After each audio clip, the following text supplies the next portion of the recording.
A few weeks had gone by had been full of ups and downs. Sailing on a ship with a bunch of traumatized women and teenage girls wasn't exactly relaxing, and was a continuous boat of changing emotions, and the few men they had aboard preferred to stay out of the drama. However, as they all got to know one another, they started to feel more and more at ease, though the women's pregnancies also gave them another thing to worry about.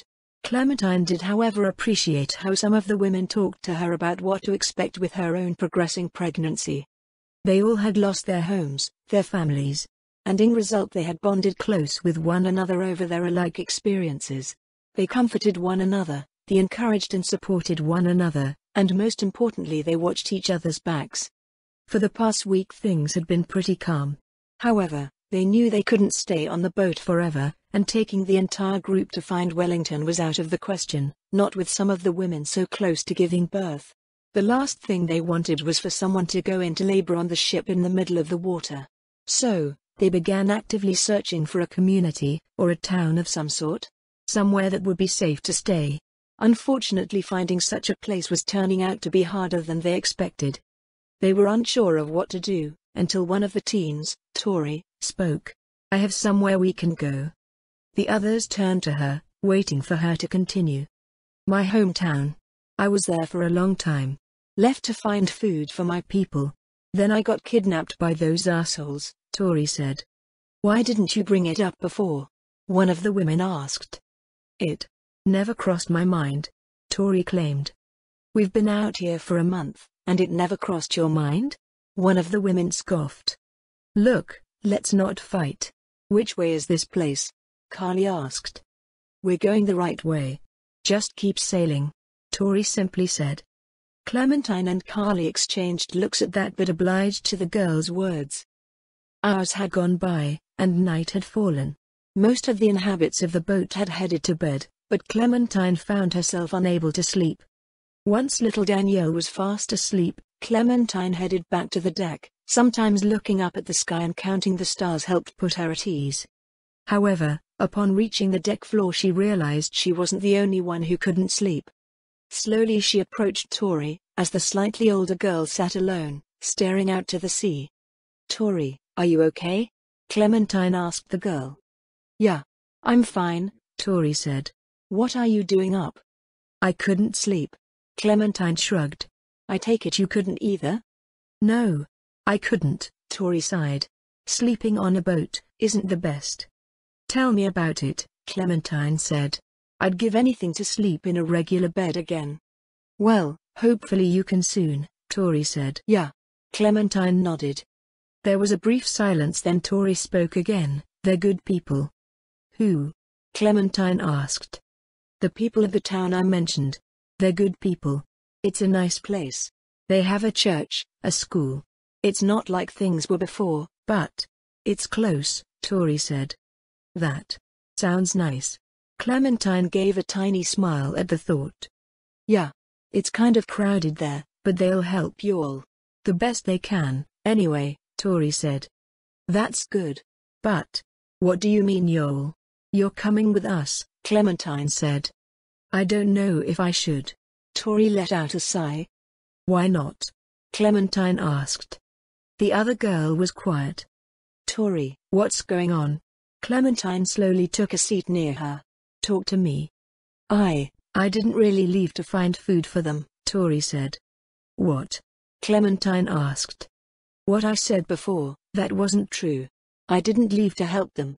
If anything, I hurt them," Tori said. Clementine was a bit confused.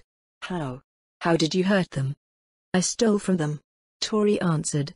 "We were running low on food. They were giving out rations, but it wasn't enough. My family needed more food. My father was sick.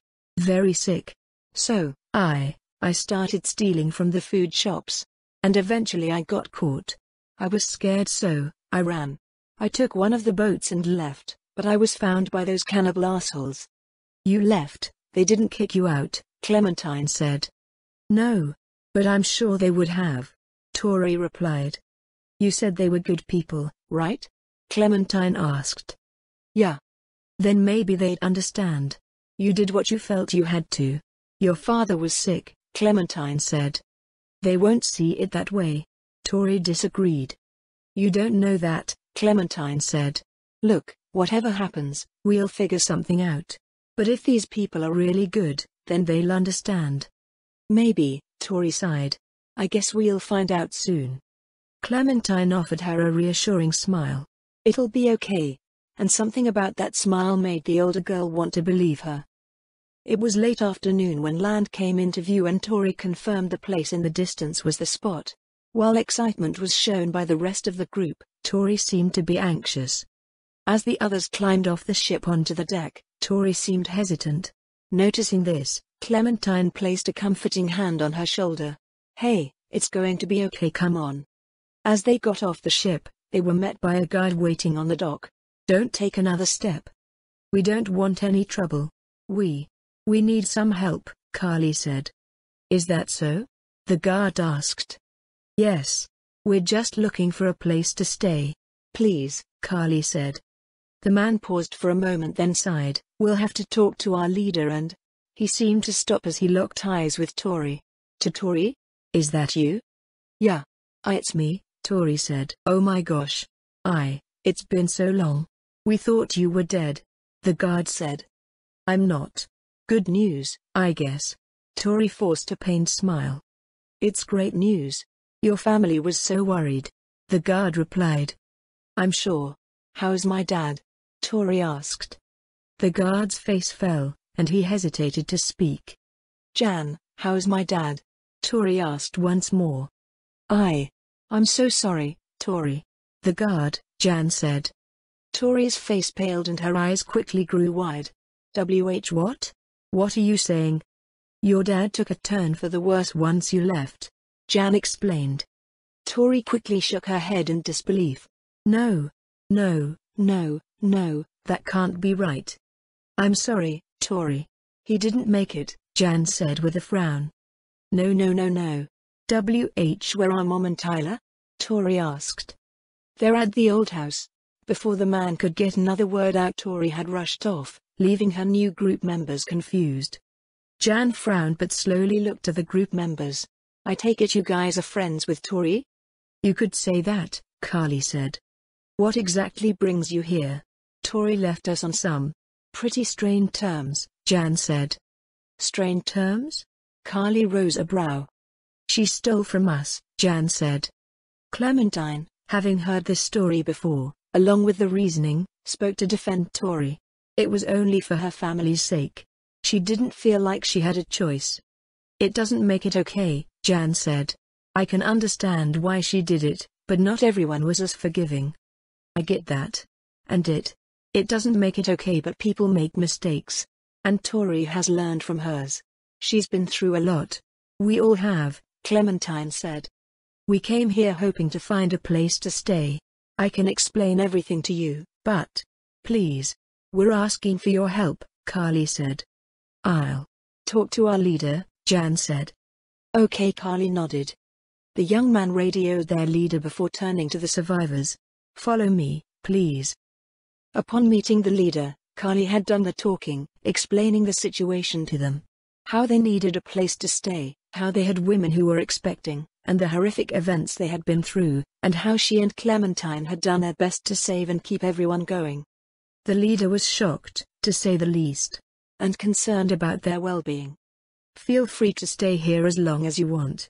It's pretty crowded, but we're willing to try to make room. The leader said. We appreciate it.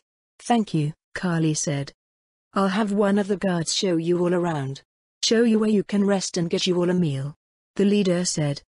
Thank you so much, Carly said. Before long they were given a tour of the town, and soon after that their group was showed to a building where they were supposed to stay and given even food for each of them to eat. The building they gathered in wasn't huge, but it was much better than cramming onto a boat. Plus, most of the group was grateful to have beds to rest in that weren't swaying to and fro. It was a good substitute, at least for the time being. While everyone settled in, Clementine couldn't help but wonder about Tori.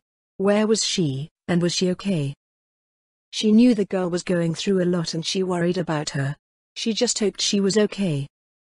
The night continued on, and things remained calm. The group managed to sleep a peaceful sleep, without concern. Clementine, however, once again found herself unable to rest. Hope thoughts were spinning, and all she could do was wonder if Tori was okay. Days had drifted by, and the women and teens had settled in. From the few days they had spent there, Clementine and Carly could tell that the community in fact did seem safe, and that was a big relief to them. They had stayed longer than planned to make sure the place was truly safe, not just a facade. And after checking the town, inch by inch, they were sure that the women and teens would be okay there. And that this could be a good place for the women who were expecting to raise their young children once born. Clementine found her concern for Tori growing and, unable to stop her worries, asked for direction to the teens' home. Upon getting there, she was met by who she assumed was Tori's mother and younger brother. "Who are you?" the woman asked, surprised to see this unknown girl at her house. "I'm a friend of Tori's. Is she home?" Clementine said, feeling a bit awkward as she spoke to the woman.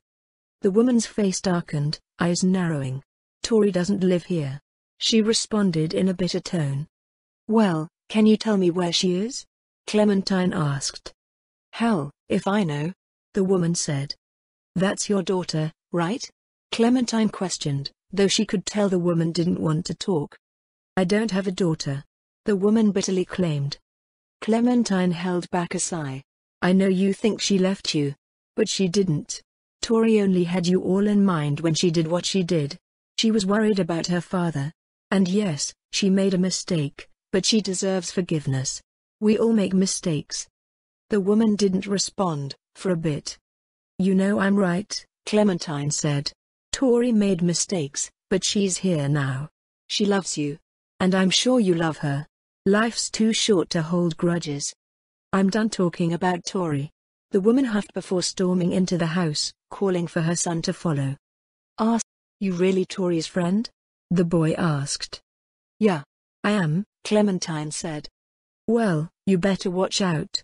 'Cause soon she'll ditch you too," the child said. Clementine looked to the young boy, who was maybe around 11 or 12. "Your sister didn't abandon you. She wanted to help your dad. And things were just complicated." "Complicated how?" the boy questioned. "They just were," Clementine said. "You'll have to talk to Tori to understand." "I wish everything was how it used to be." The boy let out a sigh. "I know, bud.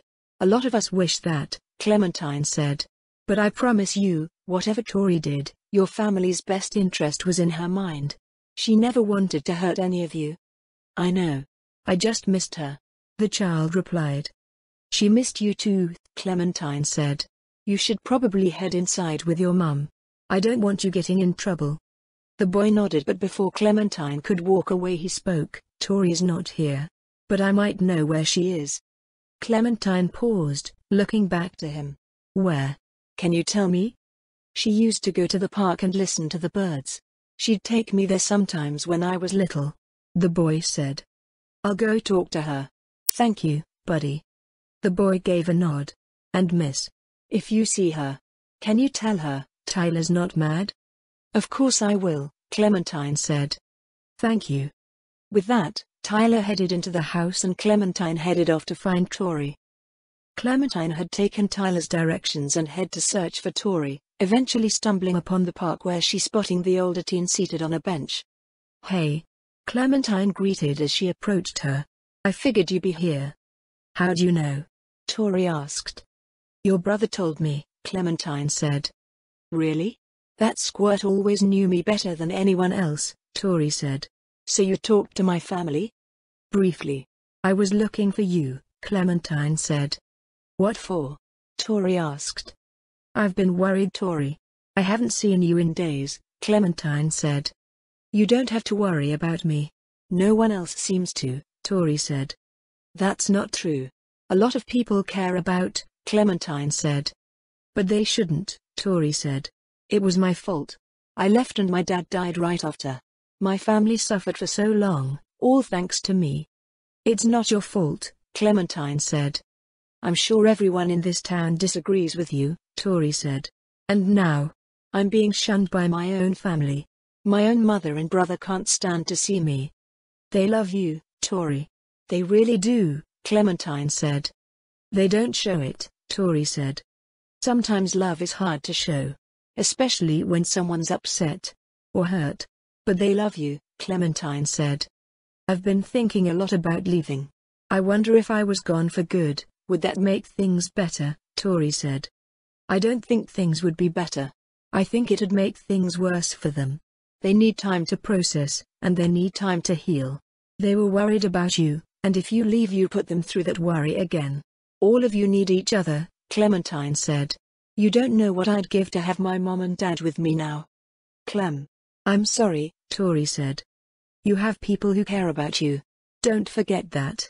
And I'm sure your dad wouldn't want you to blame yourself for what happened, Clementine said.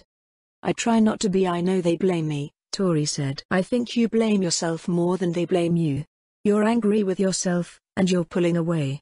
But they need you. You need to reconnect with your family, Clementine said. I don't know if I can, Tori replied. Well, I hope you do, Clementine said, turning to walk off. Oh. And Tyler wanted you to know, he's not angry. With that the girl walked off, leaving Tori to her thoughts. And as the days continued on, Clementine and Carly knew it was time for them to move on. Although the leader had welcomed them to stay, they knew it wasn't for them. This place wasn't their home. And large groups weren't their thing. Although the place was safe now, they both knew things didn't always last, and they couldn't stay to stick around with such a large group if worse came to worse. Not to mention, Clementine didn't see herself raising her child here. She wanted to find Wellington, and though this place seemed close to a safe haven, it wasn't where she wanted to be. Besides, the place was crowded enough as it is. They needed to move on. You're leaving? The leader said. We are. We prefer to keep moving, Carly said. We have a specific destination in mind. We have room here, you could stay. The leader said. I know your home has been a tight fit. It's crowded as it is. We appreciate your offer though. And your help, Carly said. We plan on expanding, and with the boats we've been finding, and boardwalks we're constructing, we'll be able to expand even further. The leader explained. Like I said, I appreciate the offer, but we're ready to move on, Carly said. We're grateful though. For everything you've done. It'd be safer for the kid to stay. The leader sighed. She'll be fine. Thanks for your concern, but we can take care of her, Carly said.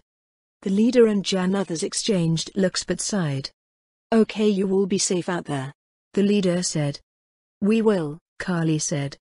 And if you change your minds, feel free to come back. We can always make space for you. The leader said. Thank you. You take care of these people. They've been through a lot. This could be a place of healing, Carly said.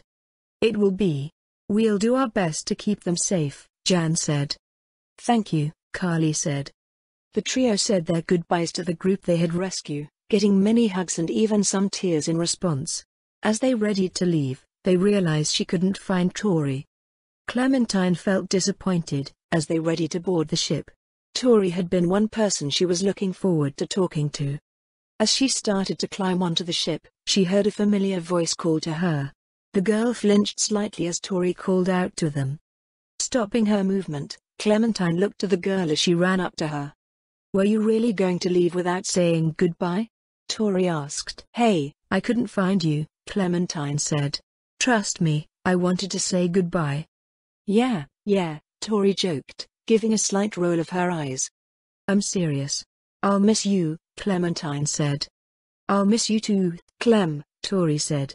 And I've decided I should reconnect with my family and try to fix what I messed up. You'll do good.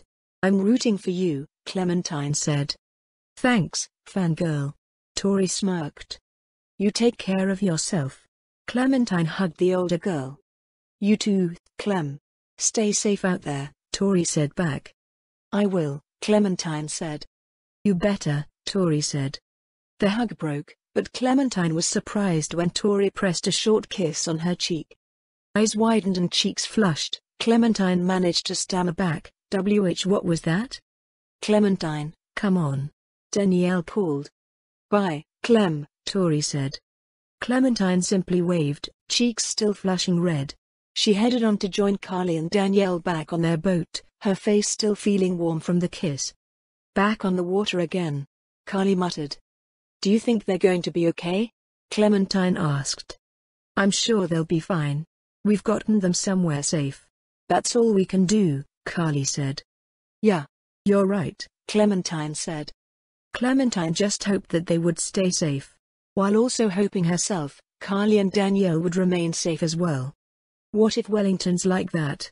Clementine asked. What do you mean? Carly asked back. Overcrowded. Or full? What if they don't let us in? Clementine wondered. They'll let us in. After all we've gone through, they have too, Carly said. I hope so, Clementine said. If Wellington was truly out there, they had to let them in. They had set their minds on finding the place, and that's what they would do. Their travels by boat continued, the survivors still holding on to hope that they would find Wellington soon. It had been a week since they had moved on, and the first few days of that week all was calm. Unfortunately, that time of calm didn't last. They had been traveling for so long and weather had yet to become an issue. So, it took them by complete surprise when the sky started to grey over and raindrops beginning to fall. They had noticed the sky greying and fogging over, but they had no chance to get to shelter before the storm was suddenly upon them. It was a light drizzle at first, but very rapidly that began to change. The wind began to pick up and the rain became heavier. And before they knew it, they found themselves caught in a shocker of a horrendous storm. Waves were swelling, slamming and battering the boat which was starting to take in water. They moved to the middle of the boat trying to ride out the stormy weather. Rain whipped into their faces and the wind continued to harshly gush around them. Danielle flinched, squeezing her eyes shut as a loud noise of thunder roared out. She quickly threw her hands over her ears, whimpering a bit. The sound was an eerie one. The storm kept pounding on. The wind and weather completely against them. They could barely see where the boat was going. See, Carly, I think I see something. I see land. Clementine, stay down, Carly ordered. She barely could get the words out before the storm shoved the ship crashing into a large craggy boulder. The waves were growing rapidly, and the boat was thrashing out of control. More rocks appeared midstream and then disappeared under the swirling water. Water danced into the air, splashing the trio's faces. Unable to steer the boat, they were free-floating, the waves forcing them along. Panic struck the group and Carly ordered the girls to hold on to something. Carly kept Danielle close as the boat swayed harshly back and forth, to keep her from falling off the ship. The swift current caught the boat sideways and smashed it against another rock, then a third. The impact of this caused the boat lurched, throwing them forward. Clementine fell into the water with a painful splash, quickly resurfaced from the water and taking a shaky breath. She searched around trying to spot Carly and Danielle to no avail. The wild waves continued to carry her, and she found herself struggling to keep both her head above the water, and before long, a hit to the head from a rock caused everything to go black. It was early morning, the sun was beaming down onto the land, a light breeze blowing. The rain had stopped but the ground remained wet with the after effects. Clementine laid motionless on the ground, unconscious and unaware of the presence of a young man. The young man had been checking on the boats that had been tied to a dock to protect them during the storm. However, he was surprised when he noticed the motionless young girl. With wide eyes he hesitantly made his way over to the girl, unsure if she was okay. He was hesitant to touch her, but slowly gave her a light nudge. The girl however didn't react to the movement, not even stirring. He was nervous, frightened even. He checked the girl for a pulse. He was relieved when he found one. The man continued to try to wake the girl, to no avail. He gave a flinch when he heard a rustle from the trees behind him. "Oh no," he muttered, already knowing that more intruders were on their way. He went back to trying to nudge the girl awake. "Wake up, please wake up." It wasn't long before the intruders were stumbling their way out from beyond the trees. Unable to wake the girl, the young man lifted the unconscious teen into his arms, not wanting to leave her to be eaten by the crazy people. As the intruders got closer, the young man found the urge to panic. He attempted to speed off with the young girl in his arms, clearly afraid. Suddenly the teen let out a groan, eyes fluttering open. She was surprised as she felt herself moving, and noticed she was in someone's arms. She was confused. Who was this person? And where was she? What's going? The girl didn't get the chance to speak another word before the young man had. shocked and somewhat startled, dropped her. Clementine winced as she met the hard group. She quickly looked around, noting the approaching walkers. Forcing her aching and exhausted body to her feet, Clementine quickly pulled a weapon, an ice pick, and began killing the walkers, one after another. The young guy who had saved her watched on in fear and surprise as the teen girl killed walker after walker. He was frozen in place and trembling a bit. He tried to inch away, without being noticed. However, he didn't get far as Clementine killed the last walker and then took a moment to catch her breath. Wiping off the ice pick, she strapped it back to her back, much like Molly used to. She wiped the walker blood, that had spattered on her face, away. Then she slowly approached the young man. Hi there. The young man seemed frightened, and Clementine was a bit surprised to see him began to back away. Clementine wasn't used to seeing people react in such a way to her. But she couldn't blame him. It wasn't every day that a nearly 5-month pregnant teen killed a bunch of walkers without breaking a sweat. Sorry, I didn't mean to scare you. I want to thank you for helping me, Clementine said. Stay back. The young man continued backing up, stumbling and tripping backwards. Please. Please don't kill me. What? Clementine stopped in her tracks. Why would you think I was going to kill you? I'm not a murderer. You just killed all those people. The young man stammered. How can you not see that as murder? People? I didn't kill any people. I killed the walkers and they're already dead, Clementine said. Why you killed them? You, the young man said again, though he looked unsure. Before Clementine could continue, the man gasped, pointing to an approaching walker that had jumped from the water. Clementine didn't have time to react before the creature had grabbed her, sinking its teeth into her shoulder. The girl yelped in pain, responding fast by pulling away, turning to the creature and grabbing her ice pick once again. She quickly buried the pick into the walker's head, killing it. After seeing Clementine get bit, the guy became even more nervous. He knew very well what happened after someone was bit by one of the crazy people. He had seen it before.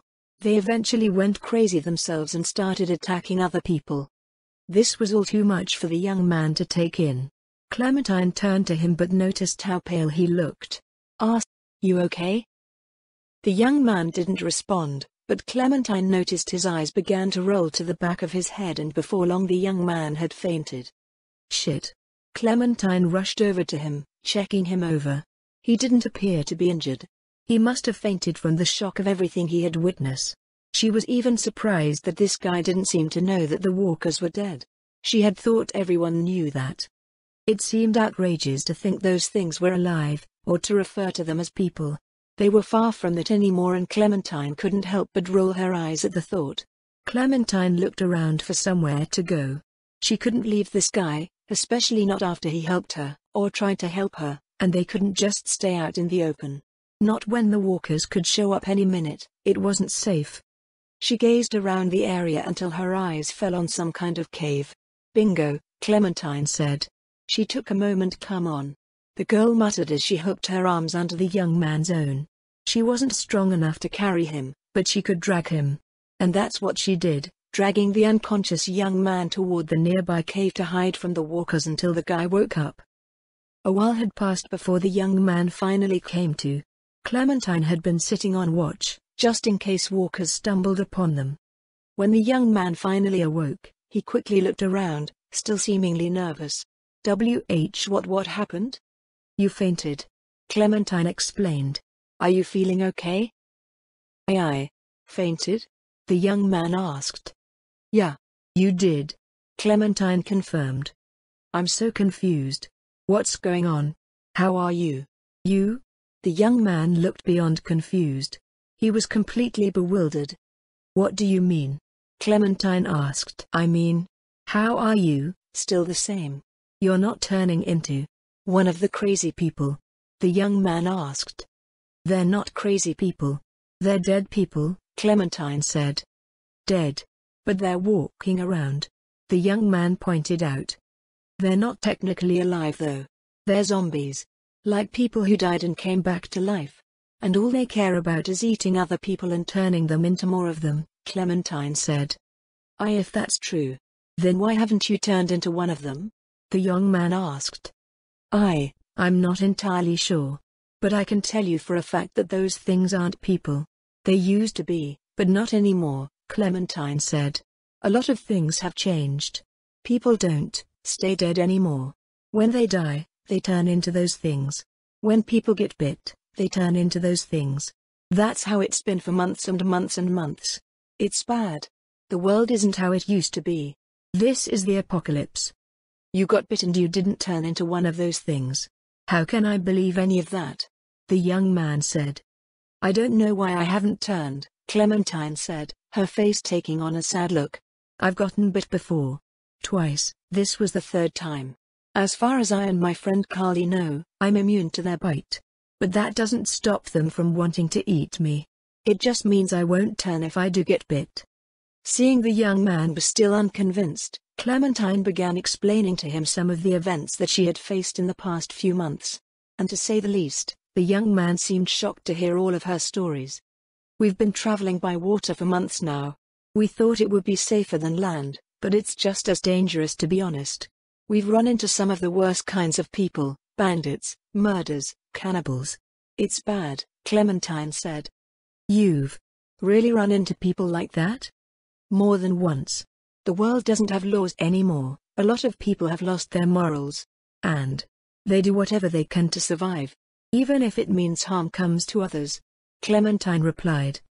So, is that what those things are? Cannibals? The young man questioned. No. They're dead. They're zombies. Walkers, Clementine said. Walkers? The young man rose a brow. That's what we call them, Clementine said. Those things aren't human. They aren't people. And they aren't alive. If they bite you, they kill you and you turn into one of them. All they care about is food. And to them, people are their food source. Holy shit. I had no idea it was this bad. The young man said.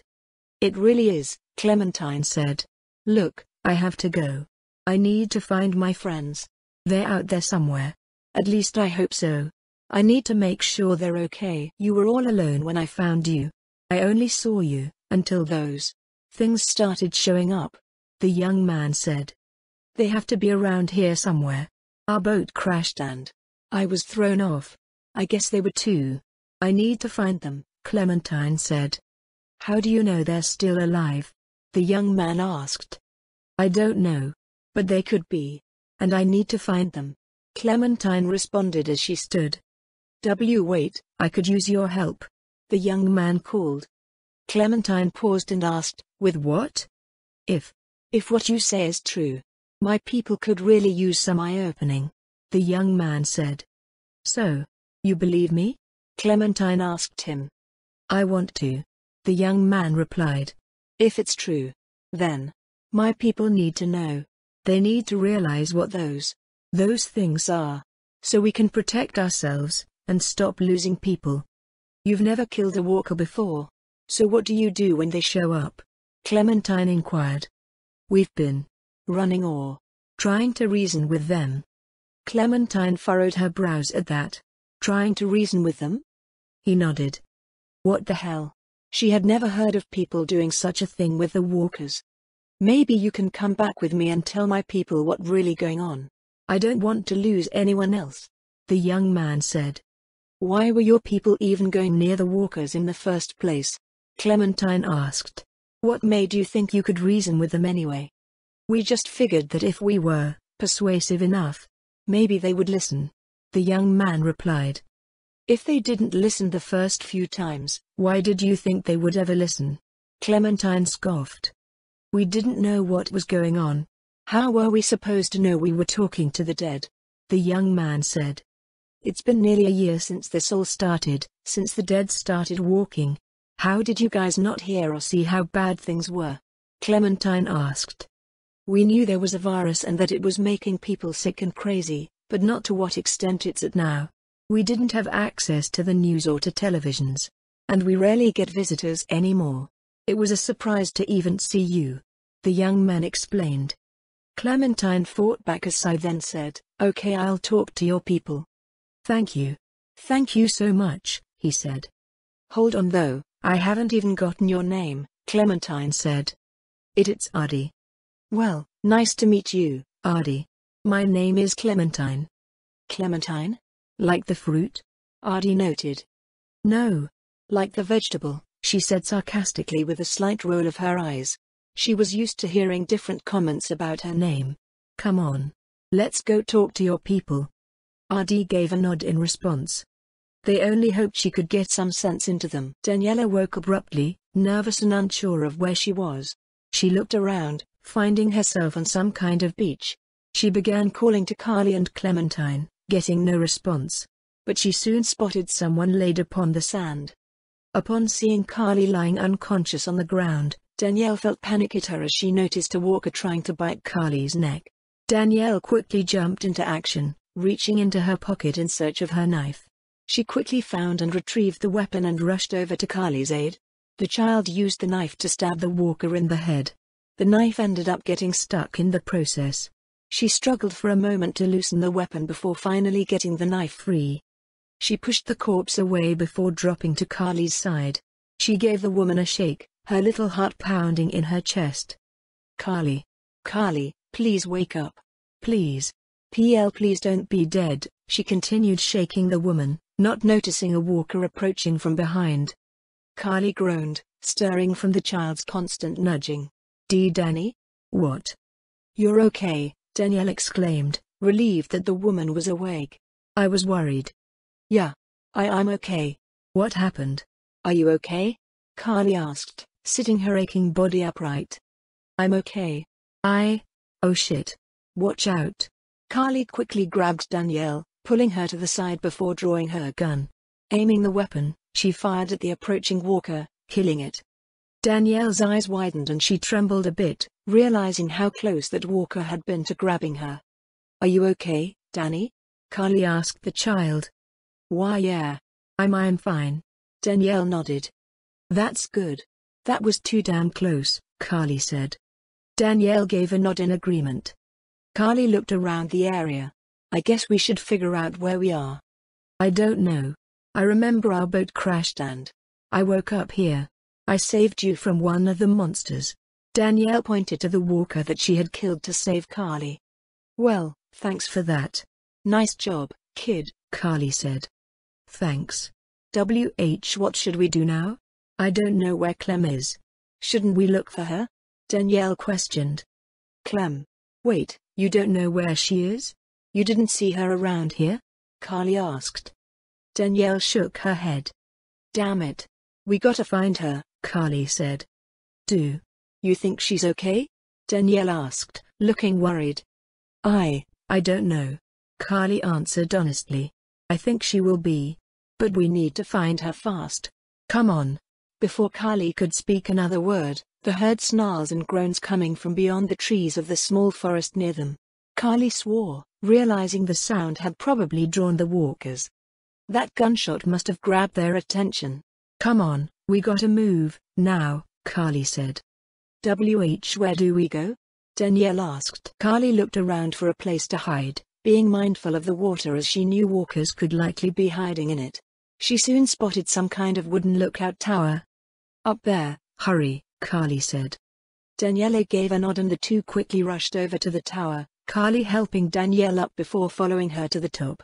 Both of them moving fast before the walkers could notice them. They managed to hide in time before the walkers started to pour out of both the small forest and water. Fortunately, they weren't wise enough to look by the lookout tower. Ardy led Clementine back to his camp, the young girl killing any walkers they had ran into. Ardy had been surprised that she could handle the creatures with such ease. How many have you killed? Ardy suddenly asked. What? Of those things? Walkers? Ardy asked. I don't keep count. It's been a lot though, Clementine said. How long have you guys been on this island? Too long. Our people were on a cruise and someone on board had been ill. They passed on and our doctor was attacked. She quickly became ill as well. And before we knew it, more and more people were going crazy. Becoming those things. We didn't know what to do. We were panicking. We tried our best to defend ourselves, but those things just seemed unfazed by whatever we did. And when our ship happened upon this island, we abandoned ship, taking lifeboats and getting as many of our people here as possible. Our ship has been overrun, and we've been unable to board it for a while. It's completely full of those things. And now we're stranded on an island with people who want to eat us. Artie explained his group's situation. Not people. Walkers. Clementine corrected. Right. Walkers. They're so terrifying. How are you not scared to face them? Artie asked. Who wouldn't be scared of them? I'm not wanting to go out and become buddy-buddy with those things. But I know that people aren't smart and they're not. We just have to stay out of their reach, Clementine said. Look, we're going to sort this mess out. Just let me talk to your people. Artie gave a nod. When the two arrived at the camp, Artie led the girl to his captain, who was speaking to a couple of his group members. Captain, we need to talk. Artie, can't you see I'm in the middle of something? The captain sighed. I brought someone who can help us. Someone who can explain to us what's been going on, Artie said. What are you talking about? The captain asked. This is Clementine. I met her earlier today, and she's taught me a lot about the intruders we've been getting, Artie said. What about them? The captain questioned. She told me that there's no use in trying to reason with them. And she's right. Artie replied. What does some random girl know? We don't need her advice on how to deal with the prisoners. We've been handling it. The captain said. How many people have we lost within the past few days alone? Artie said. Those things aren't prisoners. They're not even alive, Clementine said. What are you talking about? The captain sent her a look of confusion. You can't reason with them or talk sense into them. They're dead, Clementine said. And why should I believe you, young lady? Do you know how insane that sounds? The captain said. Trust me, I do. But it's even more insane not to believe me, Clementine said.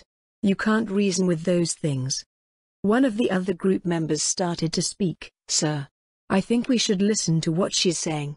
We've seen what those things are capable of and she doesn't know anything. The captain said. I know more than you think. You can't reason with walkers. The only thing you can do is run from them. Or kill them, Clementine said. Kill them? They're people. They may not be right in the head, but killing is wrong. Another group member spoke. They are not people. Not anymore. Those things are decomposing, walking corpses. Clementine fought the urge to groan and facepalm at these people. The group exchanged looks. Can you prove it? The captain asked. What? Clementine asked back. That they're not alive. Can you prove it? The captain questioned. Artie furrowed his brows. Sir, how is she supposed to? Actually, I think I can, Clementine said. Do you have one of those things you're calling intruders around? The captain looked to his men. We do. The intruders are currently captive. Well, take me to them. Take me to your prisoners, Clementine said. Follow me. The captain said. Clementine nodded, following the man as he led her to a room where the prisoners were being held. They didn't know how long had passed as they sat in the wooden lookout tower, watching the walkers roam around below them. It seemed like forever had gone by, but slowly and surely the creatures seemed to be growing disinterested. They soon began to break off from their group, one by one, stumbling back into the forest. Carly breathed a sigh of relief when the last of the creatures had finally staggered away. All right, I think we're safe, Carly said. So should we go find Clem now? Danielle asked. We'll wait a few more minutes. Make sure the coast is really clear, Carly said. Okay, Danielle gave a tiny nod. The two sat in silence for a few minutes, but Carly soon spoke. How are you holding up, Danny? I'm okay. I'm just worried about Clem, Danielle said. She'll be all right. She's tough. And she can take care of herself, Carly replied. I know she can, and I know she's tough. But I still worry about her. People can't be tough all the time, Danielle said. I know. I worry about her too. But we'll find her soon, Carly said back. I hope so. And Danny, I wanted you to know Clem and I are both really proud of you. I know we've been through a lot. And things have been tough, but you've been really brave and helpful, Carly said. You really think so? Danielle brightened at this. I really do, Carly said. Danielle smiled at that. Thank you. No problem, kiddo, Carly said. Danielle was glad that Carly and Clementine were proud of her. She was glad that they found her to be brave and helpful. Carly began looking around the lookout for anything useful, eventually finding a machete. This could come in handy. If we run into the monsters? Danielle said. Yeah. If we run into monsters, Carly said. Or bad people, Danielle added with a small frown. Just stay close to me. I'll keep you safe, Carly said. I know you will, Danielle said. Come on. Let's go find Clem, Carly urged her to follow. Danielle nodded in response. The two made their way down from the tower and began to search for Clementine, Danielle keeping close to Carly all the way. They hoped that wherever Clementine was, she was safe. Upon entering the room, Clementine noticed two walkers tied up and snarling. This is where we interrogate the prisoners. Or try to. The captain said. Right. You try to interrogate them. I'm sure that doesn't get you very far. Clementine approached one of the walkers. Careful, Artie said. I got this. Clementine replied, drawing her knife. What are you doing? The captain quickly asked. Clementine didn't respond as she approached the creature. The men watched on, wondering what she planned to do. To their surprise, she grabbed the restrained walker and used her knife to cut its jaw off. The men gasped in horror. The walker was unable to bite her, but remained alive, and actively trying to grab her. The girl then quickly cut the creature's arms off, leaving it unable to grab the girl. Despite being armless and jawless, the creature continued trying to attack her, to the shock of the others in the room. They stood, stunned in place as they watched the creature attempt to break loose from its tide, completely unfazed about losing its arms and jaw. Still think they're alive?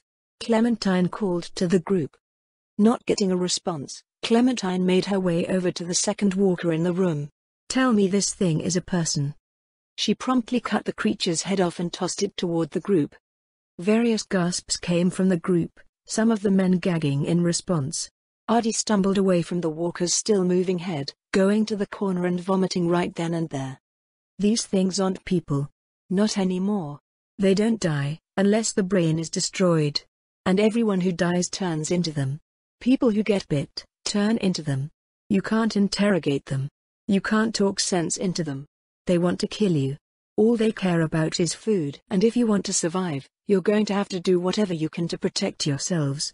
It's kill or be killed, Clementine said. The men continued staring in horror and shock at the moving head by their feet.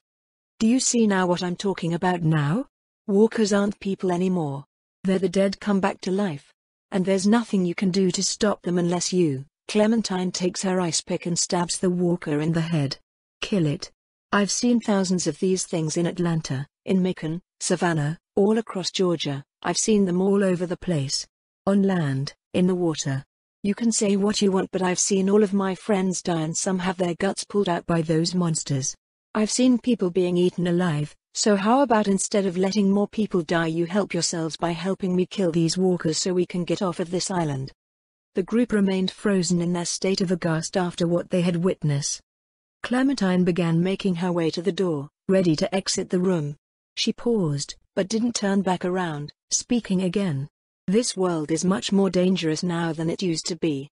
We have a lot to worry about with walkers and bandits popping up everywhere, and we need as many people as we can around us that we know we can trust if we want to keep living and not become an extinct species. The walkers outnumber us, but it doesn't mean they are smarter than us. All they ever think about is food, nothing else, and we are the main course. So start thinking about those in your group, who are relying on you. Those who you have under your care and not the damn walkers, or you're all going to die. With that, the girl exited the room, leaving the group beyond shocked at what had just happened. They had been searching for Clementine for hours. Time had flown by, and before they knew it, night had fallen. Both Carly and little Danielle were exhausted, but they continued pushing forward. She didn't know how long had passed before they noticed some kind of camp. Do you think Clementine's in there? Danielle asked. She might be. Only one way to find out, Carly said. Stick close to me. Danielle nodded. She looked around for a way to sneak into the camp. She remained as quiet as possible, Danielle doing the same. And eventually she found a way to sneak inside. Upon getting into the camp, Carly was surprised to see Clementine sitting, calmly and unharmed. The girl was speaking with someone and hadn't noticed her right away. Carly was relieved to see the teen was okay. Clementine. Clementine whipped around, eyes wide. Carly. Danielle. She brightened as she looked to the woman. She quickly stood and rushed over to hug the woman and child. Who are they? The captain asked. My friends. We got separated thanks to the storm from the other night, Clementine said, breaking the hug. I'm glad you're okay. Are you okay? Carly asked. What happened to your arm? Carly asked, noticing the girl's now bandaged arm. I'm fine. Don't worry about me, Clementine said. Is it? Carly paused for a moment. It was, but I'm okay. Really? Clementine assured her. Do they know? Carly asked. I told them. About being immune. Clementine confirmed. Carly nodded her understanding. She figured they had taken it okay, seeing how the girl was uninjured. We've been looking for you all day. I'm glad you're all right. Me too. But we can't leave yet, Clementine said. I know. Not with the ship in the condition it is, Carly sighed. I'm not saying because of the ship. These people need help, Clementine said. Your girl has opened our eyes to a lot of things that we didn't realize. And our lack of knowledge unfortunately caused us to lose many people. The captain said. Lack of knowledge. Carly repeated. They didn't know the walkers were dead. They didn't realize they weren't people. Clementine explained. Carly sent the captain a look. How didn't you know they weren't people? We had no way of know what they were. We just knew they were dangerous. The captain said. Their ship was overrun by walkers. They've been forced onto this island and trapped thanks to the walkers. We have to help them, Clementine said. Carly sighed at this, knowing Clementine wouldn't leave the island until they had helped these people. Where is this ship of yours? It's not far. Many of those things jump off the ship when they hear loud noises. Whenever they do, we had been taking them prisoner, but your girl explained to us that that's pointless. The captain said. Yeah. It is, Carly said. Noise attracts them. If we can lure them to the island, we can take them out. My people have never killed them before. The captain seemed hesitant. There's a first time for everything. Just remember, you have to destroy the brain. So, aim for the head, Clementine said. Once we deal with the walkers on land, the bigger question is how we are going to get them off that ship without causing many, if any, deaths, Carly sighed. Luring them to the island would be our best bet. We just need something that will make a lot of noise, Clementine said. We have a drum. We use it to alert our people when we're under attack. To tell them to hide and take cover. Perhaps we can change that today and use it to get the creature's attention. The captain said. That's a good idea.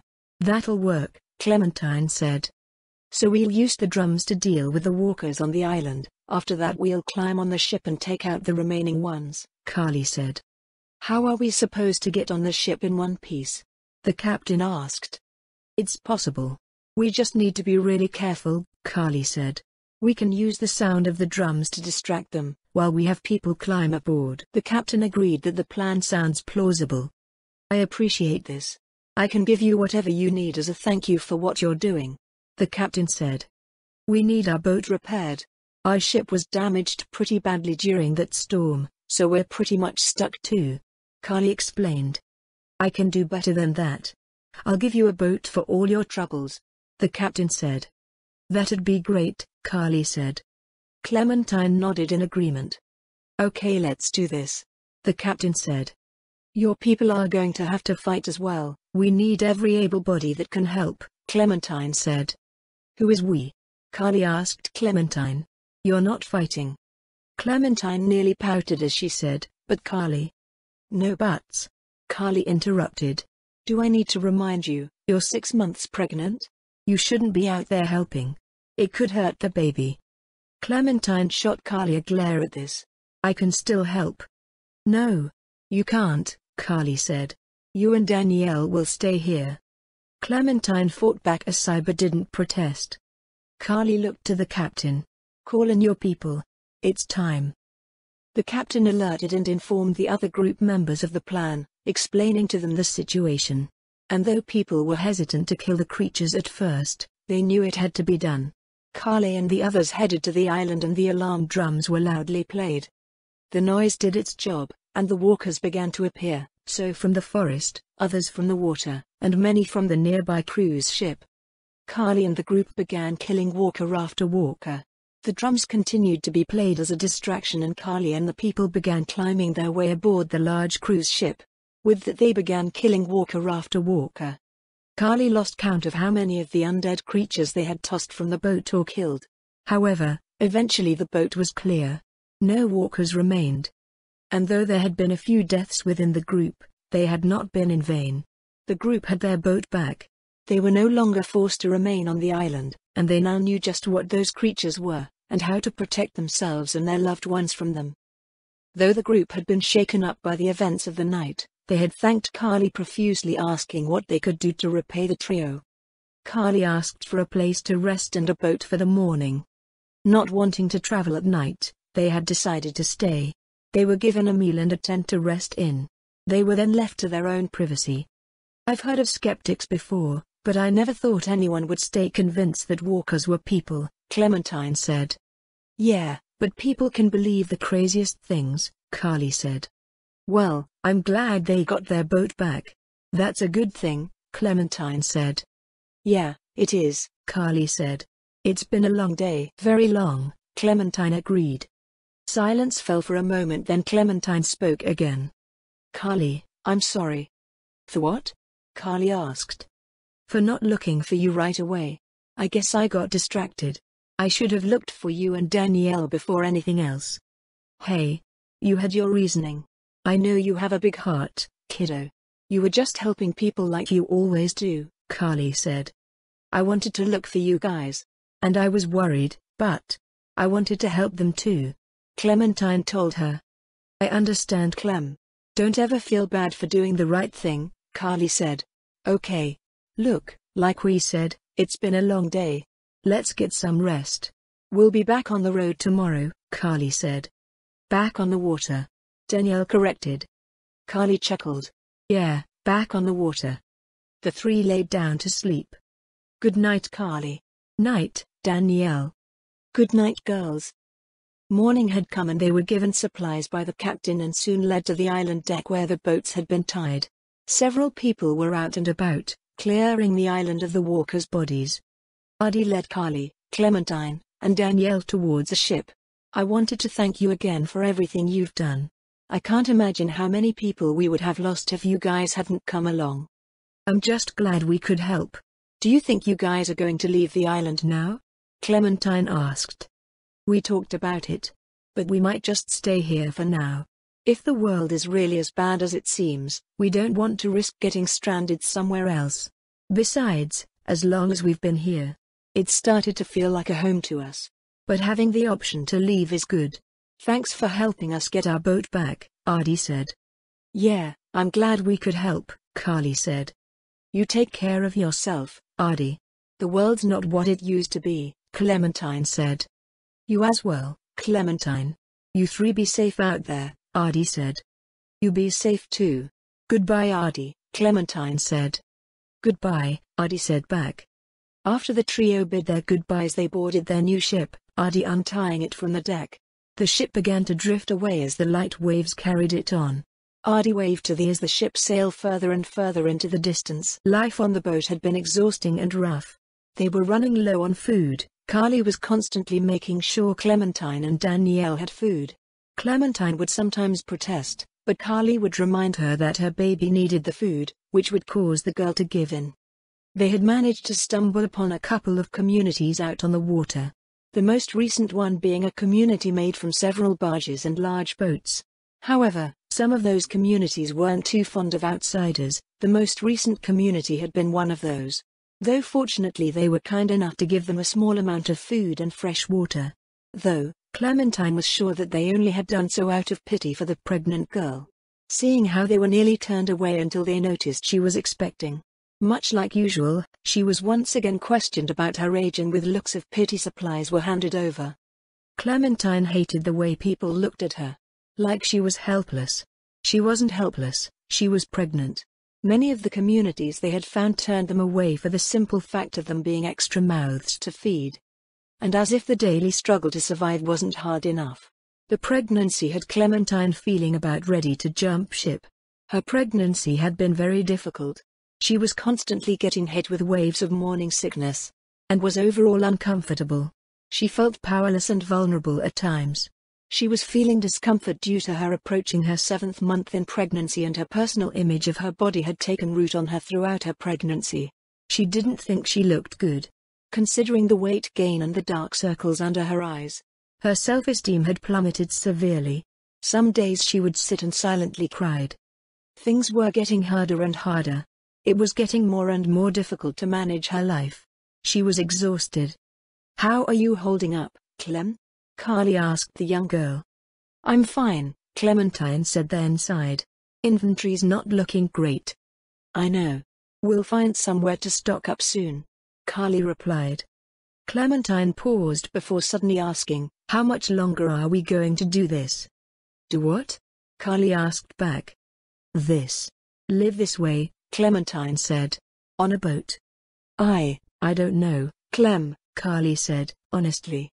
"Well, I can't do this. Not much longer.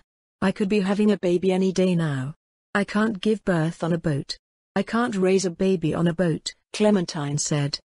"We'll figure it out, Clem," Carly responded. "I'm tired of figuring things out. I can't raise a kid like this. I need stability," Clementine exclaimed, her voice laced with frustration. "I know you do. I know we do." Carly frowned. "I promise things are going to get better. We'll get past this, and we'll find some place soon." "When is soon?" Clementine asked. "I don't know, Clem. But I promise we'll find something," Carly said. Clementine scoffed. "You shouldn't make promises you can't keep." "Clem," Carly sighed. "I know things have been tough, but... No. You don't know. You don't know how hard this is for me. Being on this boat, being pregnant. I could have this baby any day and I don't want to do it here. I'm scared, Carly. The thought of giving birth scares me enough, but the thought of giving birth on a boat, that terrifies me more," Clementine said. "I know, Clem. I know you're scared, but it's okay, you're going to be okay," Carly reassured the girl. "We don't know that," Clementine sighed. "And honestly, I'm tired of not knowing. I'm tired of everything." "I know, Clem. But you have to try to stay positive. Stress isn't good for the baby," Carly said. "This baby has had nothing but stress," Clementine scoffed. "It has to be used to it now. I mean, everything about surviving on a boat is stressful." "Fair point. But still, try not to think so negative." "Easier said than done," Clementine muttered. "You're right. But with as much as we've been through, I'm sure we're gonna get through this," Carly said. "I want to be sure too, Carly. I just can't be right now. It's not that simple," Clementine replied. "Nothing ever is. I can't just be blindly optimistic about this.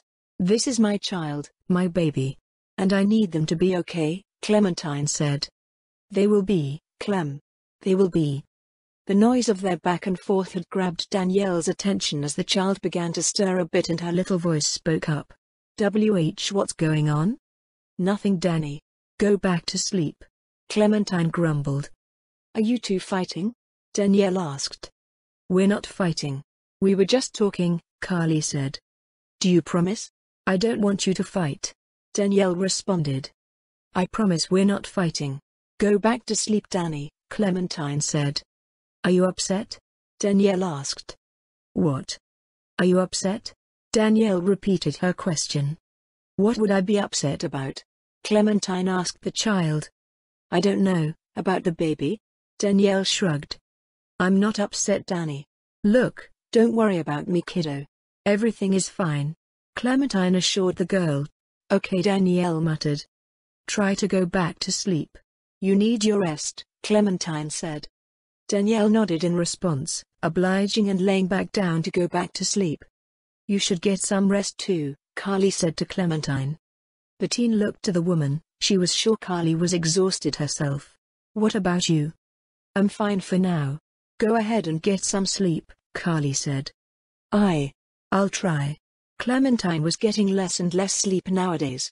Despite some days that she felt drained and completely exhausted, it was hard to get comfortable enough to sleep. Still, she would try. She knew she needed some rest. Maybe some much-needed sleep would help her irritated mood. Carly too hoped that Clementine's mood would pass soon. She didn't know how to react when Clementine was like this. She knew part of it was due to the pregnancy, and that the girl's mood and frustration were valid, but it bothered her because although she tried to offer reassurance, she didn't know how to truly help her. She truly hoped they would find a place to stay before that baby was ready to be born. They had been silently sailing. Carly kept an eye out for any land, a place to stop and hopefully find supplies, while Clementine and Danielle were asleep. As they sailed onward, however, Carly caught sight of what appeared to be a ferry in the distance.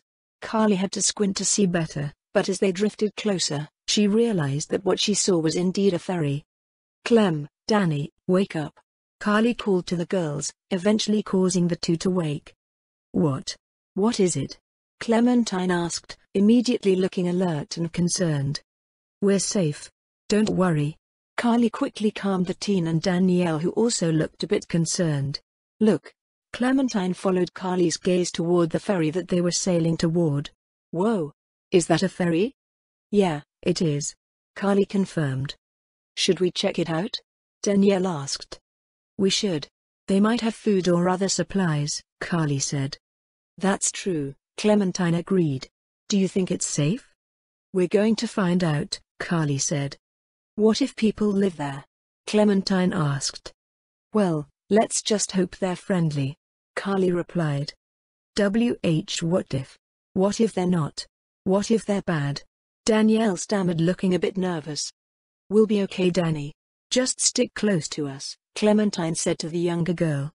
"Oh, okay," Danielle stammered with a nod. As they drifted closer to the ferry, close enough to exit their boat, Clementine spoke again. "It looks abandoned. Do you think anyone is there?" As far as they could tell, they couldn't see any activity on the ferry. Not even a single person stood in view. "I don't know. I can check it out and you two can stay on the boat," Carly said. Clementine shot him a look of misbelief. "You're kidding, right?" "Clem, you're pregnant," Carly reminded. "Obviously." Clementine rolled her eyes. "And I'm pregnant, not immobilized. I can help." "I just don't want you pushing yourself. You're nearly 8 months pregnant," Carly said. And it might be safer for you to stay here," Carly finished. "Oh sure, you go right ahead. I'll stay right here and wait for the walkers to come eat us. Oh, and guess what? They get to have dessert in the form of my unborn child. So, you go on ahead, we'll be fine." Clementine huffed. Silence fell as Carly sent the girl a look before rolling her eyes and sighing. "Fine. Come on." Clementine could definitely be moody. Though Carly couldn't blame the teen, between having to live on a boat for months and her aches and pains from having a baby constantly kicking her ribs, she was justified. As they stepped foot onto the deck of the ferry, they couldn't help but get eerie feelings. There wasn't a single soul in sight. Danielle even shifted closer to Clementine and muttered, "This place is spooky." The place was run down, dusty, and dark. But what bothered them the most was the fact that nobody was there. The ferry was so quiet that they could only hear the footsteps of their own shoes against the dock. "Yeah, you can say that again. Gives me a weird feeling. I wonder where everybody went," Clementine said. "It could have been overrun at some point." "We don't know," Carly said. "Yeah, that's true." Clementine nodded in agreement. "Look, we won't stay long, we'll go in, look for supplies and get the hell out of here," Carly said. "Sounds like a plan. Let's just make it quick please," Clementine said. "As quick as we can," Carly muttered. They noticed there were 2 ways into the ferry, one way being a broken window, the other way being the ladder. "Damn ladder." Clementine fought the urge to groan, knowing she would have to climb it. Even just walking was tough. "You wanna go first? We can help you," Carly suggested. "I'll need some help. So yeah." Clementine nodded. Carly gave a nod of her own in return. She began to help Clementine up the ladder, but the girl didn't get far before a voice drew their attention. As Clementine started up the ladder, Carly was suddenly stopped and stiffened as she felt the cold metal of a blade held to the back of her neck. "Don't move." "Shit," Carly muttered. They hadn't expected anyone else to be there, but having their backs turned to a stranger put them at a disadvantage. Clementine paused on the ladder, none of them moving. Climb back down. The girl slowly descended down the first step she was on, placing a protective hand over her stomach. Now put your hands in the air and turn around slowly. Michonne. A male's voice seemed to protest. Slowly, they raised their hands, showing they weren't a threat, then they turn around, until they come face to face with two strangers. Their eyes widened upon seeing Clementine's protruding stomach. Holy shit. The male said. What? If you're going to kill us, go ahead. Clementine boldly said. This wasn't her way of expressing defeat, she was testing these people. Clem, Carly hissed in a scolding manner. Go ahead, Clementine said again, not displaying a hint of fear. Why, you're pregnant. The woman quickly lowered her weapon. That I am, Clementine said. Holy shit. And you guys have a kid with you. The man noticed Danielle, who had nervously hid behind Carly and Clementine. Yeah, we do, Carly said. Shit, I'm sorry. We had no idea. And you can never be too sure about people, you know. The man said. We don't like doing this, but we have to take precautions. Yeah. We get it. It's okay, Carly said. At least you didn't actually stab anyone. Clementine replied. So, are you folks from here? The man asked.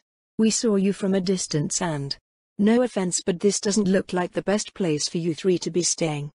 We appreciate the concern, but we can handle ourselves. And no, we're not from here, Clementine said. I would have asked you the same thing, seeing that you two conveniently showed up here. I would have figured you two were familiar with this place, Carly said. But based off what you said, I take it you're not? Not in the slightest bit familiar, if you ask me. This place is creepy as can be. The man said. Believe me when I say we strongly agree. Clementine replied. So what brings you ladies here? The man asked. Probably the same as you. We stumbled upon it and figured we'd check it out, Carly said. Not exactly the same but close. The woman said. What do you mean? Clementine asked. Our ship hit something. And it ain't gonna be moving anytime soon, so unless we can figure something out, we're kind of stuck. The woman said. I don't think you're gonna find a spare boat out in the middle of nowhere, Clementine said. Yeah. You're right about that, kid. I just hope we figure something out. The man said. We have a boat. Danielle suddenly piped in, still shyly keeping close to Clementine. Clementine sent the younger girl a look. Danny. What? We do, Danielle said. The man chuckled a bit. I figured as much for you folks to be out here. We're just looking for supplies and then we're moving on, Carly said. Fair enough. We could use supplies as well though. The woman said. Tell you what, you watch our backs and help us find some supplies, then maybe we can talk about helping you folks out. Carly suddenly said. Clementine now sent Carly a look. Carly, what are you doing? We could use their help. Safety in numbers, Carly said. Clementine fought back a groan and replied, fine. The two strangers exchanged looks then replied, all right then. We'd appreciate the help, but what about you guys? Did you need help? What do you mean? Carly asked. We picked up a signal, heard a voice call for help. Was that you guys? The man asked. No, it wasn't, Carly said, her and the girls exchanging confused looks. Strange. They said they were on the Mojack. The woman said. Do you think anyone else is here? Clementine asked Carly. I guess we'll have to find out, Carly said. I guess so. The man nodded in agreement. I'm Pete and this is Michonne. What are your names? I'm Carly. This is Clementine and the kid is Danielle. Carly introduced. Well, it's nice to meet you all. Despite the circumstances, Pete said. Michonne nodded in agreement. Likewise, Carly said. Come on, let's get in there. All right, let's hope that ladder holds. Don't fall, Michonne said. I'll try not to, Clementine sighed. Clementine began climbing first with some help from Carly, Danielle behind her. Next was Carly, then Michonne. However, as Michonne began to climb, walkers suddenly started approaching out of the water. Michonne began to speed up so Pete could begin climbing. However, nearly at the top, she lost her footing, though she managed to keep hold of the ladder. Michonne, Pete gasped. A walker grabbed at Pete's foot, but he managed to shake it off. Michonne soon reached the top of the boat. "Pete? Hurry!" Michonne called. Pete kicked away another walker, but another one grabbed his leg. Michonne grabbed at his arm, Carly rushing over to help, and with a bit of struggle they soon pulled him up. Pete took a moment to catch his breath. "You okay?" Clementine asked. "Yeah, I'm fine. Was a close call though," Pete said. "We've all had a few of those," Clementine said. "For sure," Michonne agreed. Pete took a look around and said, "Seems like this place was someone's home for a while." "Do you think your friends came through here?" Michonne asked. "It's hard to be sure." Pete shrugged. "You're looking for other people?" Clementine asked. "Yeah, actually," Pete said. I hope you find them soon," Clementine said. "Thanks," Pete replied. "Maybe they were the ones who called for help on the signal you heard," Carly said. "No. It didn't sound like them. Like either of them. Sounded like a pretty young voice," Pete said. "We should keep an eye out anyway. Maybe someone's here, maybe not," Carly said. "Right. We should look around," Michonne said. "Everyone keep your guard up." The group nodded and proceeded to check around the boat. "Over here." Pete spoke as he found a map. The others gathered to check the map and Pete points to the passenger deck. "Maybe we'll find something down there." Michonne studied the map. "We'll have to go through the cafe to get to the stairs."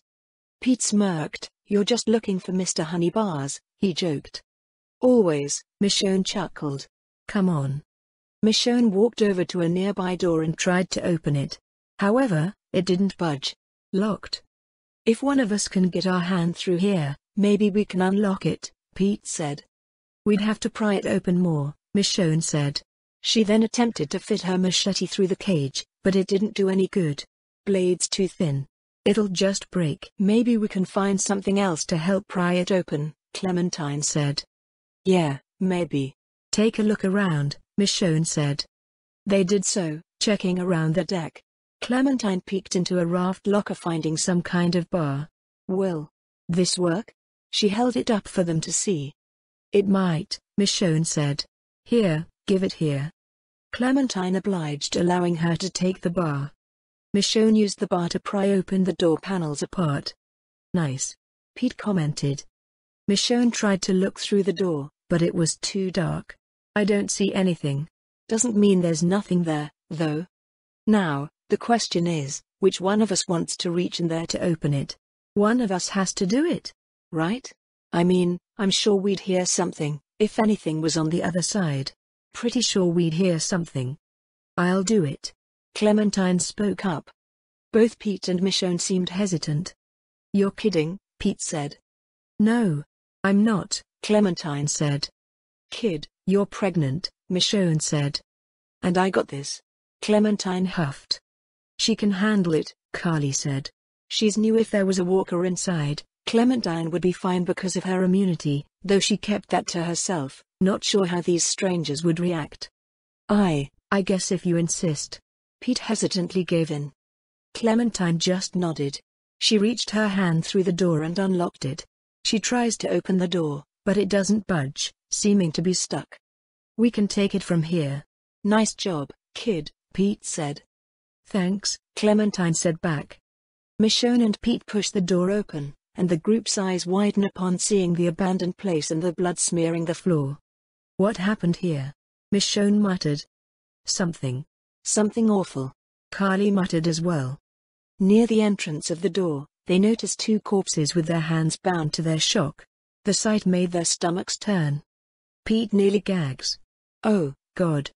These aren't your friends?" Michonne asked, hoping they weren't. Pete quickly shook his head, still looking horrified. No, they don't look like walkers. Wonder what happened to them?" "Whatever happened, it was horrible," Carly said. Michonne crouches near one of the corpses and examines the bullet wound. "Whoever did this made sure they wouldn't come back." "My gosh," Clementine muttered. Michonne examined the zip ties on the corpses. Their wrists are zip-tied. They couldn't fight back. These people hadn't turned. They were executed. "Jesus," Pete muttered. Michonne stands up just as Pete finds something. Holy shit. Pete picks up a photo of two children and shows it to Michonne. This photo, these are their kids. Vanessa and Rashid were here.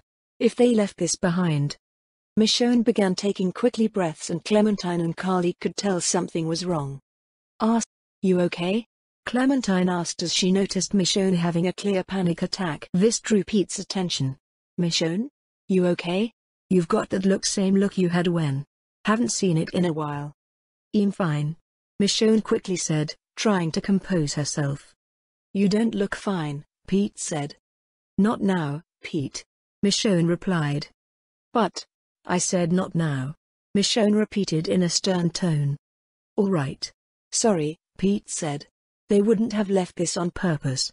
But, I gotta hope they're still alive. That they made it off this thing. Suddenly they heard walkers growling from the lower deck. Keeping their guard up, the group began to sneak down the stairs, finding more corpses.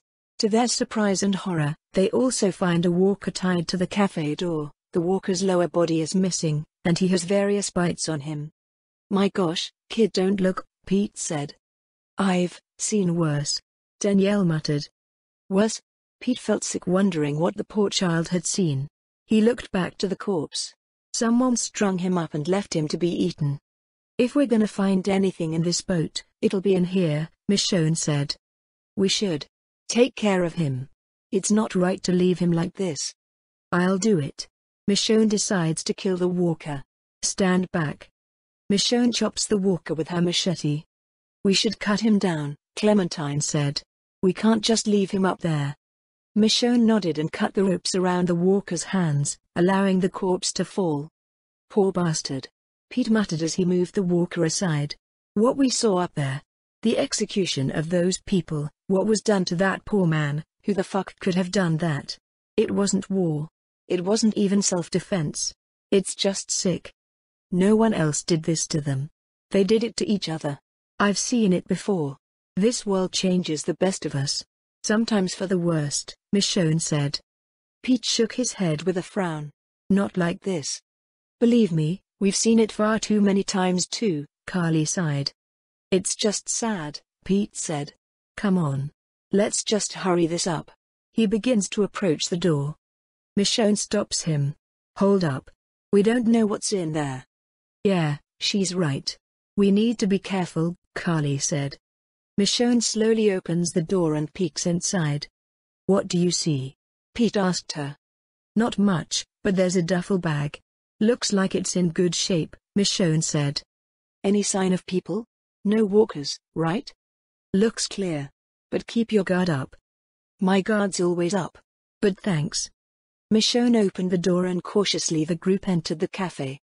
The group made their way to the duffel bag, which Michonne unzipped to look inside. Someone scavenged everything else, but left this. Makes no sense. I know, but, damn. We could really use this stuff, Pete said. How are we gonna split it though? We'll figure it out. There's a bunch of stuff in here. It's enough to share. There's a bunch of medicine. Clementine noted. Where'd all this stuff come from? Pete wondered. No idea. There's plenty of ammunition. Hard to find that on the seas, Carly said. Michonne and Pete both nodded in agreement. Michonne continued looking through the bag. Oh, my God. Mary Lily's peaches and beans. I used to have these 3 times a day, breakfast, lunch, and dinner. Drove my mum crazy. Clementine cringed. Not a fan of those? Michonne asked as she noticed the teen's expression. It's not that. When I was a kid, people used to always say I looked like the little girl on the can, Clementine said. It would get pretty annoying. Some of the kids in my class would even call me Peaches. I mean, it's still a fruit, Pete said. Not funny. Clementine groaned. I can see a resemblance, Carly joked. Clementine rolled her eyes. Don't start. Michonne continued looking through the materials in the bag. Supplies and cigarettes. Don't show those to Berto, we finally just got him to quit, Pete said. We should see what else we can find. Might be something useful in here, Michonne said. Yeah. We don't want to overlook anything, Carly said. The group began searching for supplies, eventually finding a fruit beverage and a jar of candies. Michonne went to place the jar of candies in the duffel. "Haven't had one of those in years," Pete said as he noticed them. "Who said I was gonna share? Is that actual candy?" "Yeah. Don't worry, kiddo. I'll share them with you." "Really? But your pal, Pete?" "Keeping dreaming," Michonne said with a small chuckle.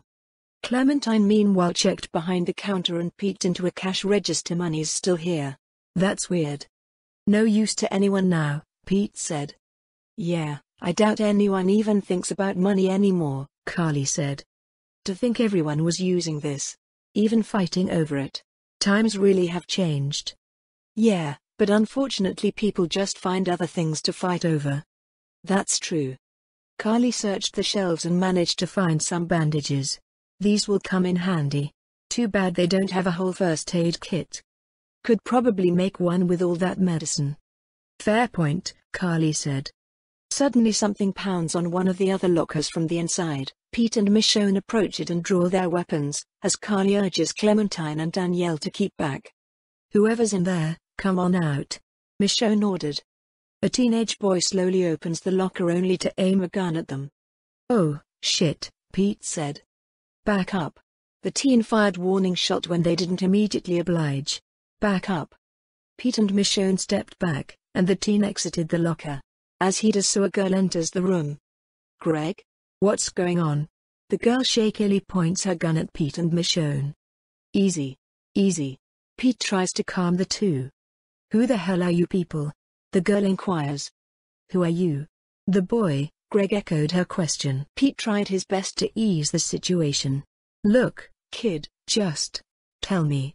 Now," Greg ordered. "I'm Michonne, this is Pete. That's Carly, over there, and Clementine and Danielle. There's more of you." Greg quickly turns and aims his gun at the other three, wavering a bit when he sees Clementine's pregnant stomach.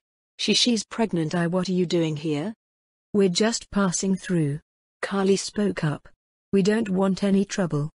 "Yeah, sure you are. That bag belongs to us.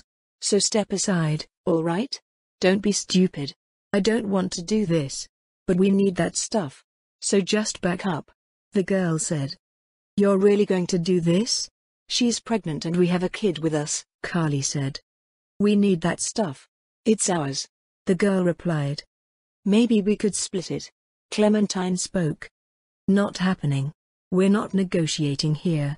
Just back off," the girl snapped. "Some of our stuff is in there," Michonne said. "Let us take it and—" "Not gonna happen," the girl hissed. Suddenly their attention was drawn as walkers began to break through the door. "Damn." Greg quickly shoots a walker but hits it in the chest. The creature continues forward and grabs him. "Greg, hold on." The girl gasped and tried to aid him. She fired her gun at the walker but didn't manage to kill it. Michonne, Pete, and Carly began to kill many of the walkers. Michonne beheading the walker that is attacking Greg. "WHWH," the boy stammered, standing frozen in shock as walker blood covers his face. Michonne stabs a walker, and her machete gets stuck. She kills another one with the cash register, and Pete kills one approaching her. The girl grabs the duffel bag and starts to run. "Hey!" Michonne called. "Stop her," Pete said. Michonne catches up and tries to wrestle the bag from the girl. "Let me go," the girl yells, trying to tug the bag free. Suddenly a woman kicks open the door and points her gun at them. Sam and Michonne step backward. "Hey! Stay put," the woman ordered before calling Randall. "Shit," Pete swore as several more people entered the room. "Looks like you caught our thieves. Nice job." A man, who they assume is the leader of this group, spoke. The man signaled to two people near him, and they surround the group and point their weapons at them. The man looked to the young girl who was still holding the duffel. "You." He snatched the duffel bag away. "Man, you gotta be kidding me. And you've got help this time. Interesting. Thought you were a solo act. Guess we had you figured wrong." "What the hell is going on?" Michonne inquired. "Don't play dumb," the man said. "This is a misunderstanding," Carly spoke up. "We're not looking for trouble, okay? Just let us go. We can sit down and talk it out," Pete added. "We'll talk," All right, but not here, the man said. The walker that Michonne had decapitated clacks his jaw, grabbing the man's attention. He whistled, "Damn. I know Sam here didn't do all this. Get them all onto the boat. And be careful. These new ones aren't fucking around. We'll take them to Norma. They try anything, shoot 'em." "What about the girl?" "She's pregnant," one of the guards said. "And the kid?" another added. The man shot them a look. "What about them? Tie them up too. We don't know what they're capable of." Following the man, Randall's orders, they bind the group's hands behind their backs. However, they tied Clementine's hands in front of her. "Just let us go. You don't have to do this," Clementine said. "Quiet," the man ordered. Before long the group found themselves blindfolded before being checked one by one for bites. "What the hell is this?" a concerned voice spoke. Clementine gasped as she felt a weapon pressed to her head. "PL please." "Randall." The girl's bit. The same voice spoke. No, I'm not," Clementine exclaimed. I'm immune." "Don't bullshit us, girl," Randall snapped. "I'm not. I swear. Just look at it. These are old." "They're all old bites," Clementine said, hoping they would take her word. "I'm not getting too close, for all we know she might turn," one of the guards said. "She's not gonna turn. She's telling the truth," Carly said. "And I should just take your word for it?" Randall asked. "What reason do we have to lie to you?" Carrie asked back. "To save your asses," Randall said. "Get them on the ship." "But Randall, you do what I say now. Get them on the damn ship. We'll have Jonas check the girl over. And if we even think she about to turn, I'll put a bullet in her myself," Randall said. Clementine felt her heart pound as she felt someone tug her forward. She just hoped no harm would come to them or her unborn baby. It wasn't long before the group found themselves forced onto a large motorboat sailing towards some area unknown to them. "Let's see. 2 canteens, a lighter, pocket knife, machete." "Any bites? Rashes? Coughing?" Randall asked. "Besides the pregnant girl. They're clean," the woman answered. The group can just barely see what's going on through gap underneath their blindfolds. "You know, we're gonna need those weapons back," Pete spoke. "Don't worry, you'll get them back. Once we've cleared all of this up," Randall replied. "Bullshit," the girl hissed. "Watch it, girl. You're in deep enough already. You know, if I had my way, I'd just dump you over the side. See how well you swim with your hands tied behind your back.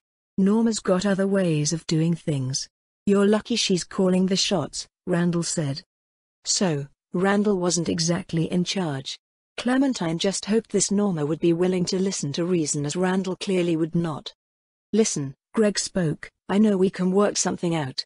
Someone fires a warning shot, causing the boy to quiet down. "Clementine?" Carly called, worried for the young girl. "I'm fine." Clementine knew the woman was concerned, especially since these people thought she was bitten. "I'm okay." "Quiet. Now, boy. Was I talking to you?" Randall asked, annoyance clear in his voice. "Don't say anything else, Greg," the girl said. "Guy might talk to me. Maybe I can get him to listen to reason. Though he doesn't seem like the most reasonable guy. But might be worth a shot." Pete spoke to Michonne. Michonne slowly replied, "Just be careful. Hey, cut the chatter. You speak when spoken to, understand?" "All right." Randall removed Michonne's blindfold and kneels near her. We'll start with you. What's your name?" "It's okay, you can tell me. I'm just making conversation." "You first," Michonne said. "Where did my manners go?" "I'm Randall." "Michonne." "Now that we got that out of the way, let's talk about what you did," Randall said. "We didn't take anything from you," the young girl, whose name they still don't know, exclaimed. Randall shoots her a glare. "Shut your mouth. I'm talking to your cohort. Bet we're not the only ones you've stolen from." "I didn't steal shit from you," Michonne said. "Then you got nothing to worry about," Randall said. "Let's see here." He picked up the machete. "Nice machete. You handled those walkers back there, but how are you against something that can actually fight back? It's plenty sharp. You take good care of this blade. I can tell." I'm damn good, Michonne said. I'll bet. Randall replied. You know, every person we find living, they got some dead with them. Who was it for you, I wonder? Mother? Father? Couple sisters, maybe? Not kids. The man watches her expression then laughs. You? Oh, man. I wouldn't have guessed that in a million years. So you got nothing left to lose. No wonder you're all stoic and shit. But, hell, we all lose people. Can't let it get you down. You're damn right I got nothing left to lose, means I'm not afraid of anything. Michonne responded. Everyone's afraid of something. Anyone who says otherwise is just lying to themselves, Randall said.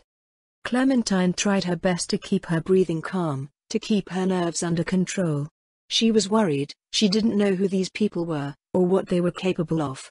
They were clearly at a disadvantage, blindfolded, weaponless. These people could do whatever they wanted to them. She didn't want to die here, and all she could think was that they just might. If anyone made the wrong move, it could end up being their last move. She didn't want to lose her life, especially not before her baby even got the chance to have theirs. Anxiety flooded through her. She felt a tightness in her abdomen, followed by a slight pain. And suddenly she lurched forward from where she was sitting, pain causing her to groan. Her hands trembled. Clementine winced as the pain continued. Hearing her pain-filled voice, Carly quickly became alarmed. Clem, are you okay? What's going on? Shut it, Randall snapped. What's happening? What did you do to my girl? Carly inquired, feeling protective. We didn't do shit to her, but if you don't shut up that might change, Randall said. If you touch her, I swear. Carly huffed. Clementine clenched her eyes shut, gritting her teeth. She was having sudden contracting pains and she didn't know why. She couldn't be in labor. It was too early. Way too early. She hoped that the stress was what was causing this pain. Part of her wondered if she could use this to her advantage. She's in pain, Michonne said. I can see that. Randall scoffed. For all I know she's faking that shit. What if she's not? What if she's in labor? One of Randall's men asked. If she is, she'll deliver that baby right here, Zachary, Randall said. You can't be serious, Zachary gasped in disbelief. It's not like she'd have much a choice. We'll get Jonas to check her out when we get back to Monroe. If she goes into labor, she'll just have to have the brat right there, Randall said. My kid's not a brat. Clementine managed to grit out. What was that, girlie? Randall asked, attention on the girl. You heard me, asshole, Clementine said boldly. Great, another smart-mouthed brat. Not sure how your kid can't be a brat when you sure are. I can see why you and Sam would get along, Randall said. We're nearly there, just suck it up and enjoy the ride.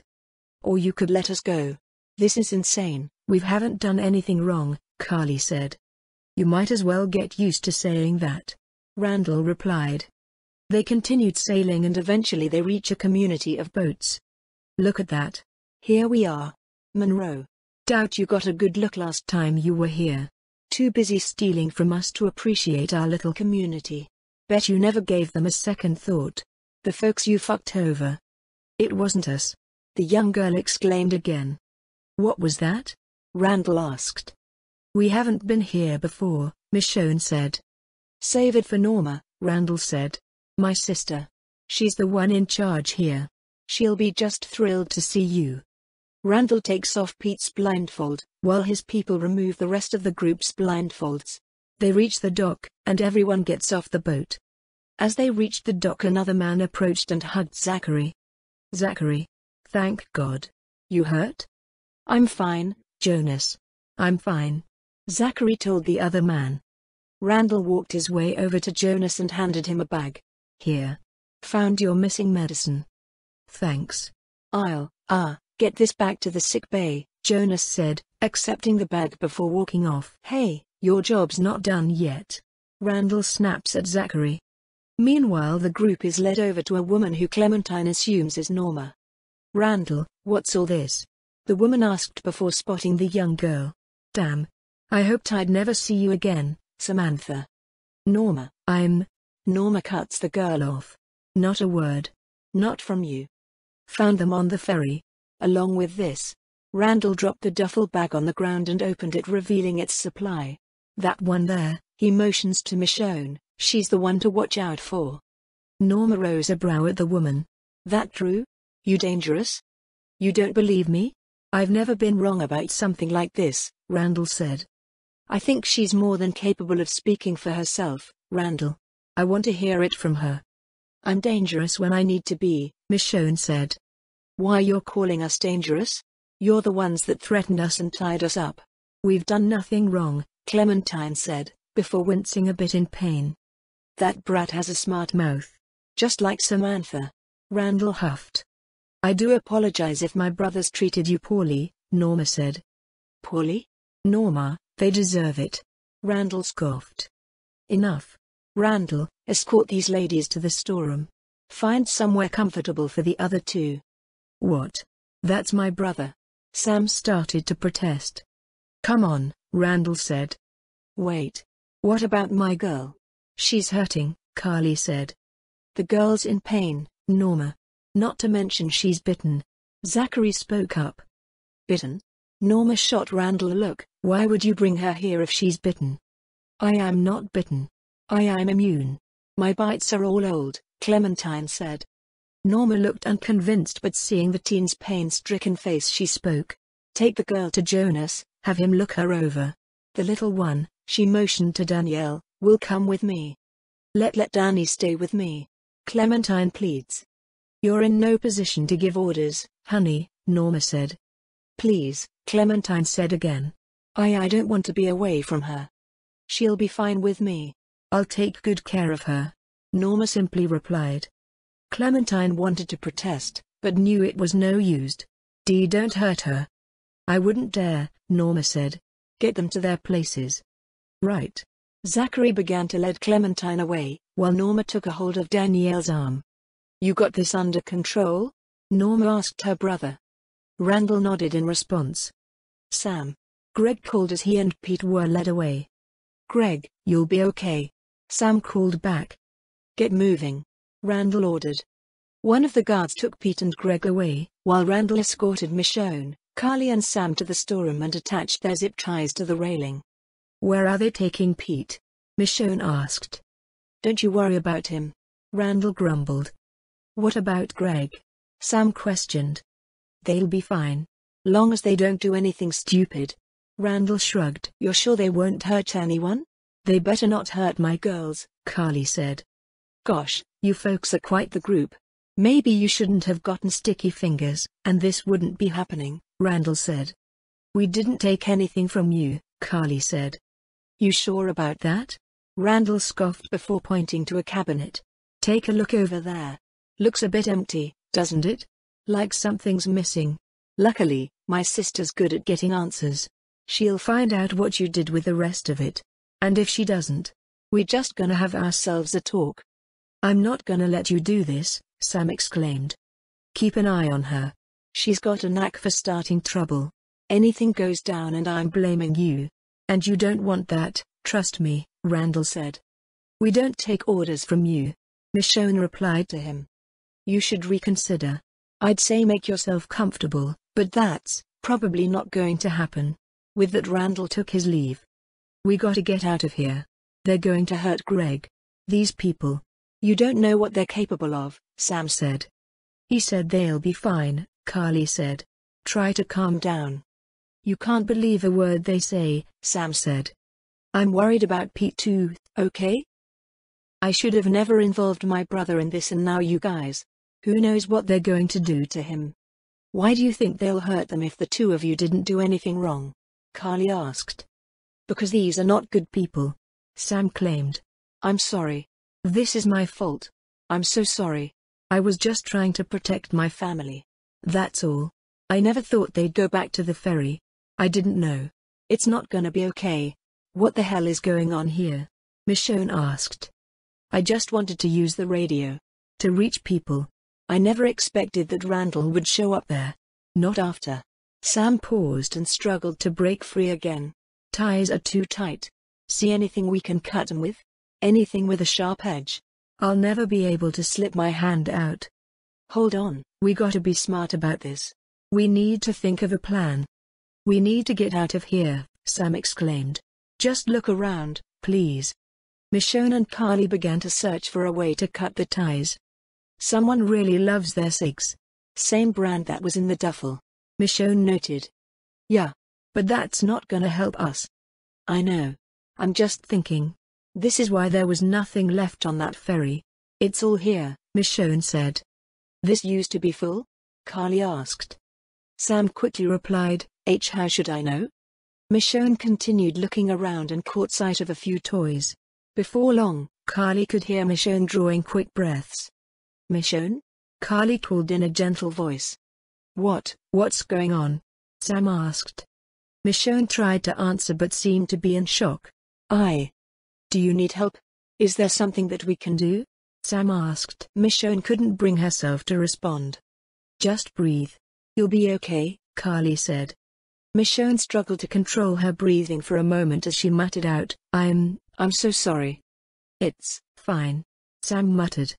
Carly rose a brow, realizing the woman hadn't been speaking to Sam. Michonne looked to Sam, then back toward the door, seeming calmer than before. Are you okay? Carly asked the other woman. Yeah. I just needed a moment, Michonne said. Sometimes we all do, Carly said, nodding her understanding. She had seen Clementine have her fair share of panic attacks before.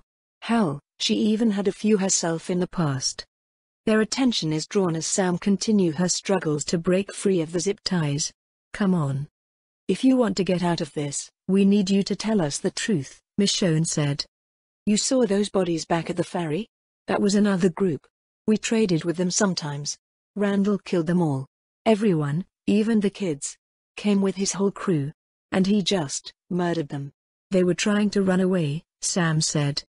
That son of a bitch, Michonne muttered, feeling surprised. Norma told him to. She must have, Sam said. How do you know? Did you see it happen? Carly asked. We heard the gunshots and screams. We tried to look for survivors, but, Sam explained. Then they took what was left. That's why this stuff is here, Michonne muttered. That's what they do. They think they own everything on the water. Whatever they find, they take, and if you put up a fight, well, you know what happens. Then just. It's nothing to them, Sam said. If you fight, they kill you. Michonne frowned. Why would you ever go back to the ferry? Carly asked. The radio. It was our only chance to reach outside help, Sam replied. Michonne scoffed. That worked out well, didn't it? Sam lowered her gaze and huffed. Obviously we were wrong. If there's anyone out there that you care about, don't tell these people a thing. Before long footsteps are heard.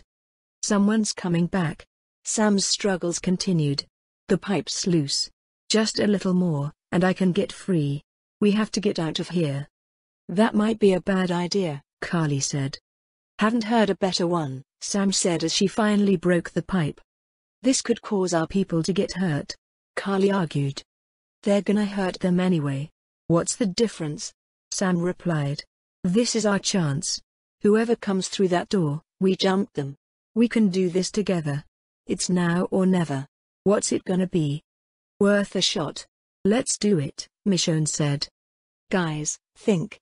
No time, Sam said just as Randall entered the room. Quiet down here. Here I was, ready for a fight. Nice work. Kept it together. Michonne suddenly headbutts Randall and Sam shoulder slammed him. The man hit her with his gun, knocking her out. Stop. She's just a kid. Carly protested before he could do any more. God damn it. Randall spats. Michonne dodges as Randall tries to hit her face, but he punches her in the stomach. I knew you were dangerous, Randall said to Michonne. Come on. Norma wants a word. Danielle rubbed over her sore wrist as Norma released her from her bindings. Sorry about my brother, I don't see why he tied you up in the first place, Norma said to the young girl. The child didn't respond, trembling a bit, clearly scared by the intimidating woman. You don't have to be afraid. I meant what I said, I'm not gonna hurt you, Norma said. Are you gonna hurt my friends? Danielle nervously asked. Your friends? Danielle nodded. Not unless I have to, Norma replied. It's not every day you see a little girl with a group like that. How do you know them? Norma asked. They're my friends, Danielle replied to the woman. All of them? Norma asked. Clementine and Carly are, Danielle explained. Clementine and Carly? Who are they? Norma asked. Clementine's the one with the baby in her tummy, and Carly. She's the one who always takes care of us, Danielle answered. Clementine's the girl with the smart mouth. Norma huffed. She's just scared, Danielle said. And she's worried about her baby. If she did nothing wrong, she shouldn't be scared, Norma said. We didn't do anything wrong, Danielle said. So you say, where are your parents? Norma asked. My mommy's gone. Clementine and Carly take care of me, Danielle said. What happened to your mommy? Norma said. Bad people killed her. I don't like to think about it, Danielle said. We all have things we don't like to think about, Norma asked. I know. Danielle frowned. Will you let us go? My friends and I didn't do anything bad. Maybe you didn't, but your friends surely did, Norma said before muttering, and to think they'd drag a child into this. But they didn't. You don't have to worry, little one. I promise, you'll be okay, Norma said. Come on. She led the child towards the curtain. Randall, bring me Michonne. I'd like to ask her a few questions. Clementine had been taken to the infirmary where she was checked over by Jonas, and the man, to say the least, was surprised after his findings. Your bites. They really are all old. That's amazing. I wouldn't say that, Clementine sighed. What do you mean? Jonas asked. I've had to watch so many people around me turn. But I can't. It feels more like a curse sometimes, Clementine said. A curse? Kid, you could be the key to all this, Jonas said. Key to what? Clementine asked. The key to a cure, Jonas replied. Do you really believe that? Clementine wondered. It could be possible, Jonas said. I don't want to end up a science experiment, Clementine sighed. Try not to think like that. We don't believe in just stripping people's rights away, Jonas said. Hard to believe that, Clementine said, motioning to her binding. All right. Here. Don't do anything crazy. Jonas hesitantly cut the ties holding her wrist. Better? Much. All right. How are you feeling though? Jonas asked. If I'm being honest. Pretty crappy, Clementine said. Well, on the scale of 1 to 10, how bad is your pain? Jonas asked. It's been coming and going, Clementine said. How about right now? I'm okay right now, Clementine said. Jonas furrowed his brows. And you weren't faking this whole time, right? Clementine shook her head. No. Of course not. Look, I wouldn't blame you if you were. There's a lot going on. You're probably scared, Jonas said. I said I wasn't. Now just tell me, is my baby okay? I need to know that they're okay, Clementine said. Seeing the genuine concern on the girl's face, Jonas knew she was being honest. What did the pain feel like? I don't know. Kind of like a cramp. The kind I used to get on my period, Clementine said, her face flushing slightly with embarrassment. Braxton Hicks, Jonas snapped his fingers as it dawned on him. What? I don't think you're in labor. Those were probably Braxton Hicks. Might feel like a menstrual cramp. It's when the womb contracts and relaxes. They're false labor pains. Or practice contractions basically. I promise you that they're harmless. Jonas explained. So, they're normal. Do all women have them? Clementine asked. Not all women, but those who do have them around their second or third trimester, which makes sense considering how far along you appear to be. I take it you're around 7 or 8 months? Jonas said. 7.5. Her lips trembled a bit though she tried to force herself to stay calm. What's going to happen to us? You'll be okay. Norma can seem scary, but I promise she won't hurt you. She's not that cruel. Her brother on the other hand, he can be quite the asshole, Jonas said. We didn't steal anything, I swear. This is all just a misunderstanding, Clementine told the man. If that's the case, it will get sorted out, but for now you should take it easy, Jonas said. Shaking her head, she exhaled slowly. I can't. Not while my friends are. Who knows where? I need to talk to Norma. I need to try to fix this. As the girl tried to stand, she suddenly winces as another pain hit her. Jonas quickly helped her back to the nearby cot. Relax. Please, Jonas said. One of the reasons why you might be having these practice contractions is because of stress, which you clearly have a lot of.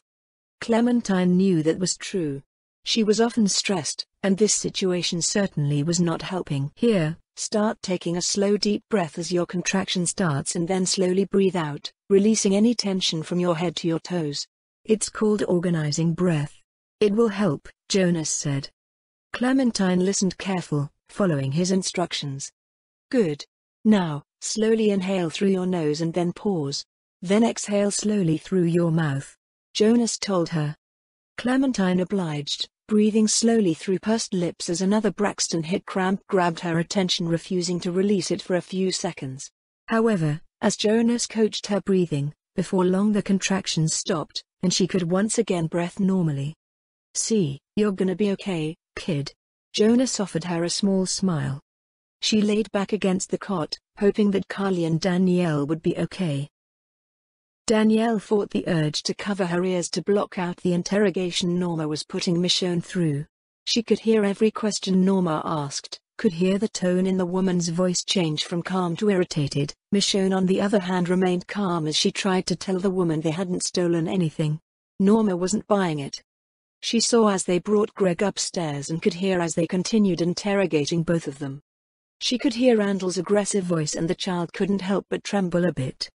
From where she was sitting, and the angle the curtain was raised, she could see every hit Greg received from each lie he told, and she could hear the protest from Michonne and Zachary.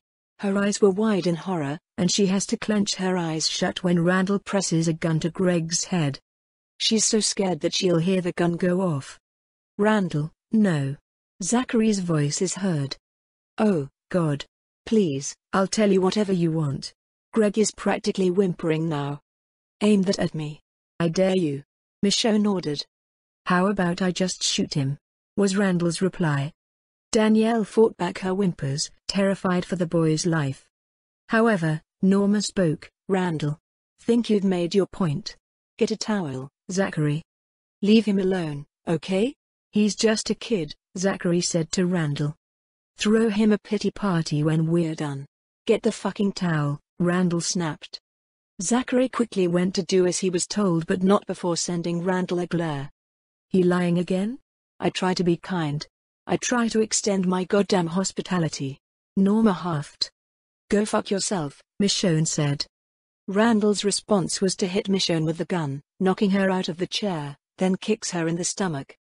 Zachary soon returned with the towel and his eyes widened. God damn it, for fuck's sake, Randall. He goes to Michonne and helps her back into the chair. Norma, please. Okay, this isn't working. You're not gonna get what you want this way. And what would you fucking suggest? Randall demanded, shoving the other man. A pat on the head and a lollipop? He's got a point, Randall. You took it too far. Like you always do, Norma said. People need a firm hand. You're not gonna get 'em in line by being soft, Randall snapped back. Being smart isn't the same as being soft, Randall. We're not gonna get what we need your way. Zachary and I will figure this out. You go below and get the other fella, Norma said. Randall obliged, heading back downstairs. I appreciate you telling the truth, Michonne, Norma said, then looked to Greg. How you've lived so long in this world, I haven't a clue. Greg simply lowered his head in response. Zachary, a word in private. Norma and Zachary make their way behind the curtain and past young Danielle, not sparing the child a look. It's not until they're out of earshot that Danielle finally begins whimpering a bit. She wanted to be brave, but she was just so scared. You okay? Michonne asked Greg. What do you think? Are they done with us? Or is it gonna get worse? My guess is it's gonna get worse, Greg asked. They'll keep pushing until they get what they want. Or until they kill us, Michonne sighed. I kind of figured. I was just hoping you might tell me something different, Greg said with a frown. I can't believe I pissed myself. Seriously, if my little brothers could see me now. I've never done that before. Never. I've never been so scared. I'm not like that afraid. fuck? You'd be stupid not to be scared right now, Michonne said. You don't look scared. You look like you've seen this 100 times, Greg said. I knew about the rotters. I mean, I've fought them before. Killed them. It's bad. But, people are worse, aren't they? I didn't know it was this bad. They know what they're doing. They just don't care. People, walkers, makes no difference. You want to keep living? Trust yourself, and no one else, Michonne said. Sounds like a fun life. I don't know. Thing is, I say that about people. But, people. Family. They're the only reason to live, Greg said. What if you don't even have that? I left them behind. My daughters. I didn't know. You lie to yourself to live. So you keep going. But when you stop. Michonne trailed off as she heard Danielle's little whimpers. Danielle? Why yes? Danielle hesitantly speaks in a small voice. Are you okay? Michonne asked. The child quietly made her way over to the curtain. I'm scared. Did they hurt you? Michonne asked the child. Danielle shook her head. No. Where are Clem and Carly? They'll probably want to talk to them soon. Greg scoffed. Are they gonna hurt them? Are they gonna hurt me like they hurt him? Danielle asked Michonne, fear clear in her eyes. No. No, you're gonna be okay, Michonne said. Where are Clem and Carly? Danielle asked. I'm sure they're fine. We're gonna get out of here, kid. Michonne promised. See, can I trust you?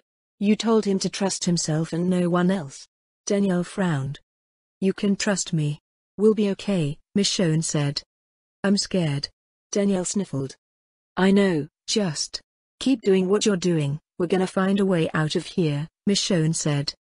Oh okay, I hope it's soon, Danielle said.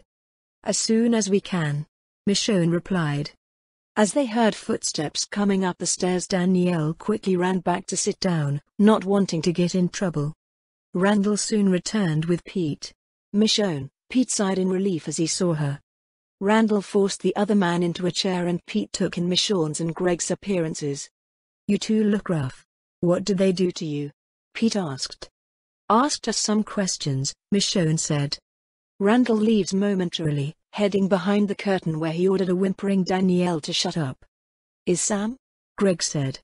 I haven't seen her, Pete said. Shit. Greg frowned. She was with Carly last I saw her. Michonne told the boy. They didn't hurt her, did they? Greg asked. Michonne just sighed, not responding. How we playing this? As Pete asked that question, Randall makes his return, now holding a canned drink. Yeah, Michonne. How we playing this? I'm all ears. Any day now. Really? Randall said. Just tell the truth, Pete, Michonne said. Yeah, Pete, just unburden your heart. Randall snickered. Norma and Zachary soon returned. Take care of this. And bring me the reporter. Carly. Norma spoke. Come on. Zachary. With that, Randall and Zachary take Greg and Michonne away as Norma turns to speak with Pete. I just have a few questions. Hey, kid. Kid, are you okay? Carly calls to Sam as the teen stirs on the ground. What happened? Sam questioned. He hit you pretty hard.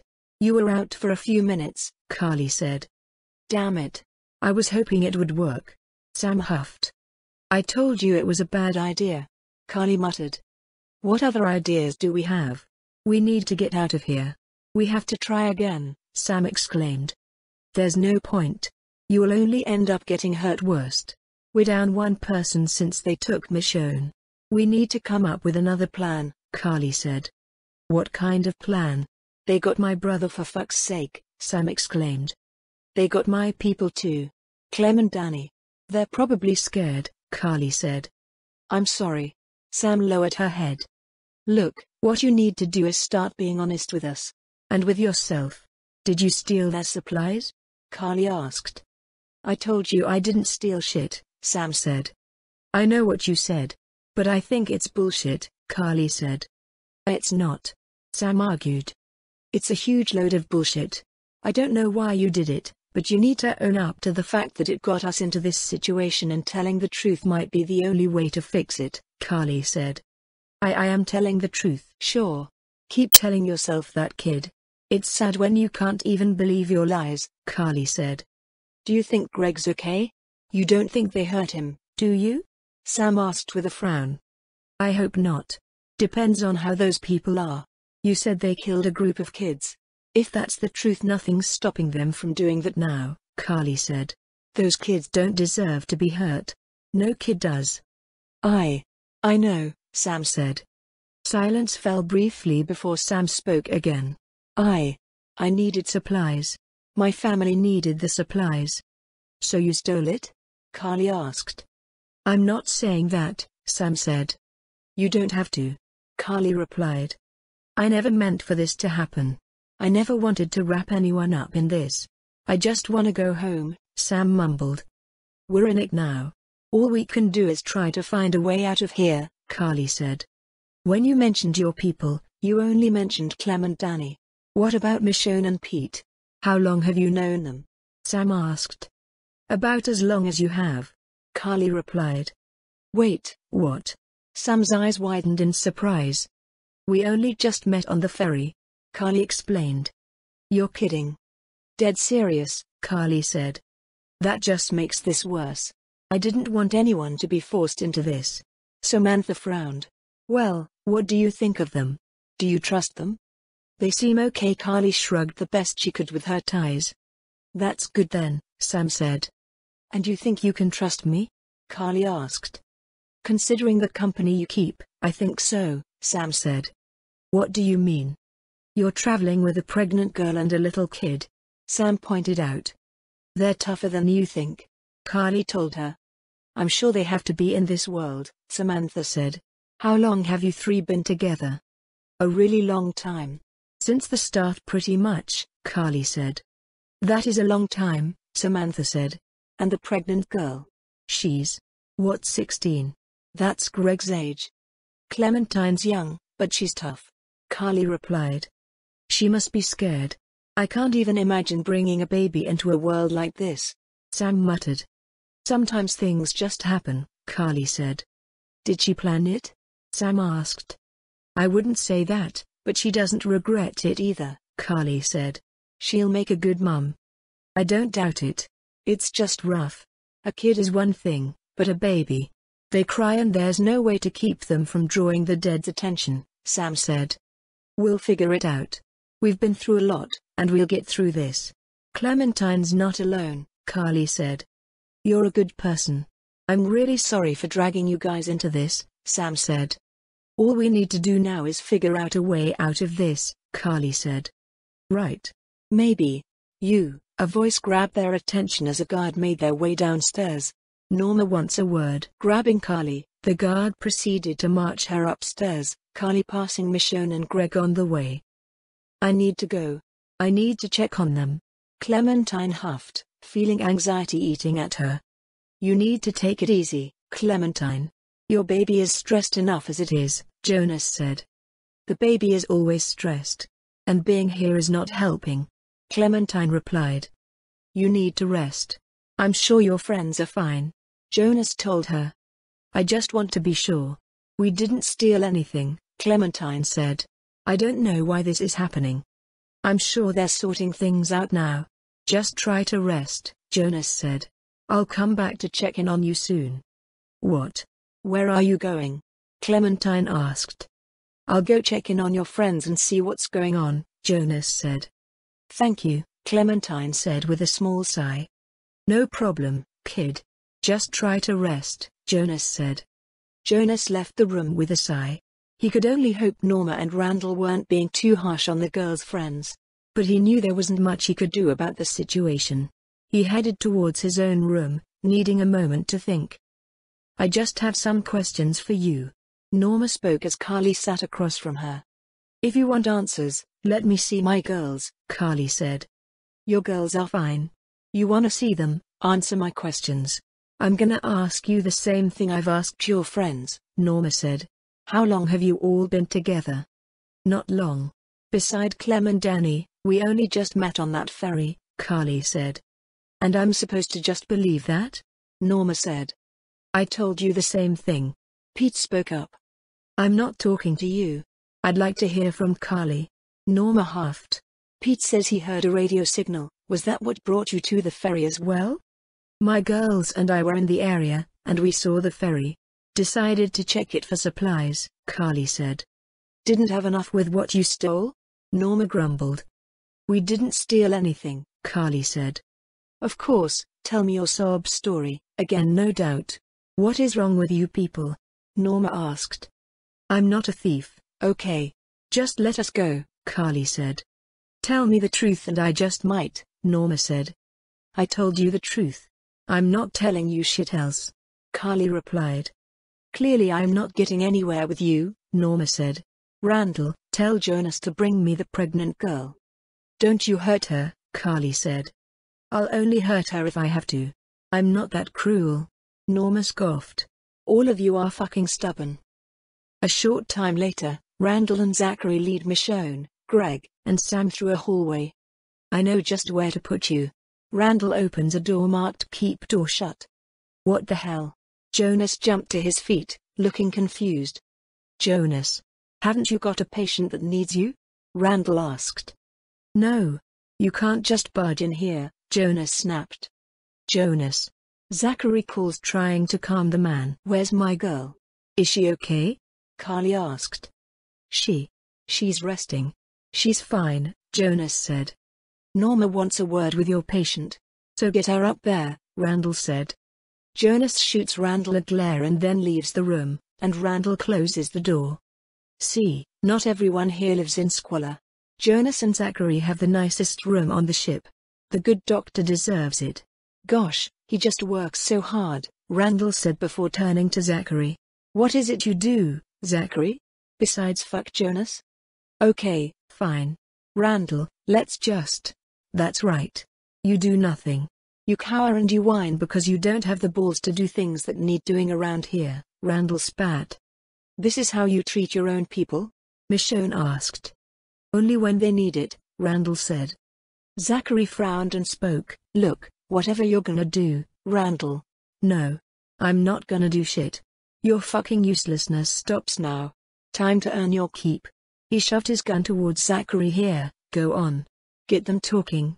Randall took a seat and Zachary shakily aims the gun at the group. Where are the rest of the supplies? The bags with the ammo. Hey. Shouldn't keep your finger on the trigger, Michonne said. Don't tell me how to hold a fucking gun, Zachary snapped. I don't know, Zachary. Maybe she does know better than you, Randall said. Please, no one has to get hurt here. Sam spoke. Shut up. Zachary ordered. You don't have to do this. Just put the gun down, Carly said. Just because Randall's an asshole doesn't mean you have to be, Michonne said. Hey. You gonna take that, Zachary? Randall asked. Zachary shook his head. I'm not like him. Prove it, Michonne said. I don't think they're taking you very seriously. Come on, Randall exclaimed. I need a location. Now, Zachary said. Randall urged him on. That's it. Zachary started to take a step toward Michonne. Careful. Don't get too close to her, now, Randall said. Please, we all need to calm down, Sam said. If I knew where your ammo was, I would tell you, Michonne said. We didn't steal from you. We didn't take anything. Just put the gun down, Carly said. Hey, who's in charge here? You or her? Huh? Randall asked. You want answers? Talk to me. Sam took a step forward and knocked down a mirror, shattering it. Stop. Stop. Don't move. Zachary took a step back. Sam. Greg called with concern. Greg, don't. It's okay. Sam called back. You think this is okay? Get it together, Zachary, Randall snapped. Stop. Greg pleaded. What are you waiting for? Randall asked.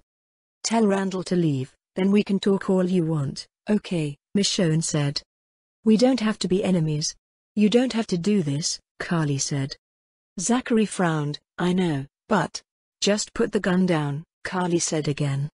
Last chance, Zachary. Fucking do something. Zachary shakily aimed the weapon at Sam, only for Greg to get in front of his sister. To their horror, Zachary pulled the trigger, and Greg was hit in the stomach.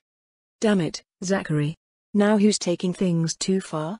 Randall grabbed the gun out of Zachary's hands. I didn't, Zachary stammered. Outside. Now. Randall and Zachary leave the room. No, no, no. Greg. Sam whimpers, voice full of panic. Sam? Greg manages to get out, then collapses. I can't. We have to get out of these. We have to help him, Sam exclaimed. Sam? Greg called to his sister, his voice weak. Oh, God, Greg. Don't try to move, Sam said. Shit. We got to do something, Michonne said. That mirror, we can use it to cut these ties, Carly said. Michonne nodded in agreement. The two women free themselves from their zip ties. Sam then does the same.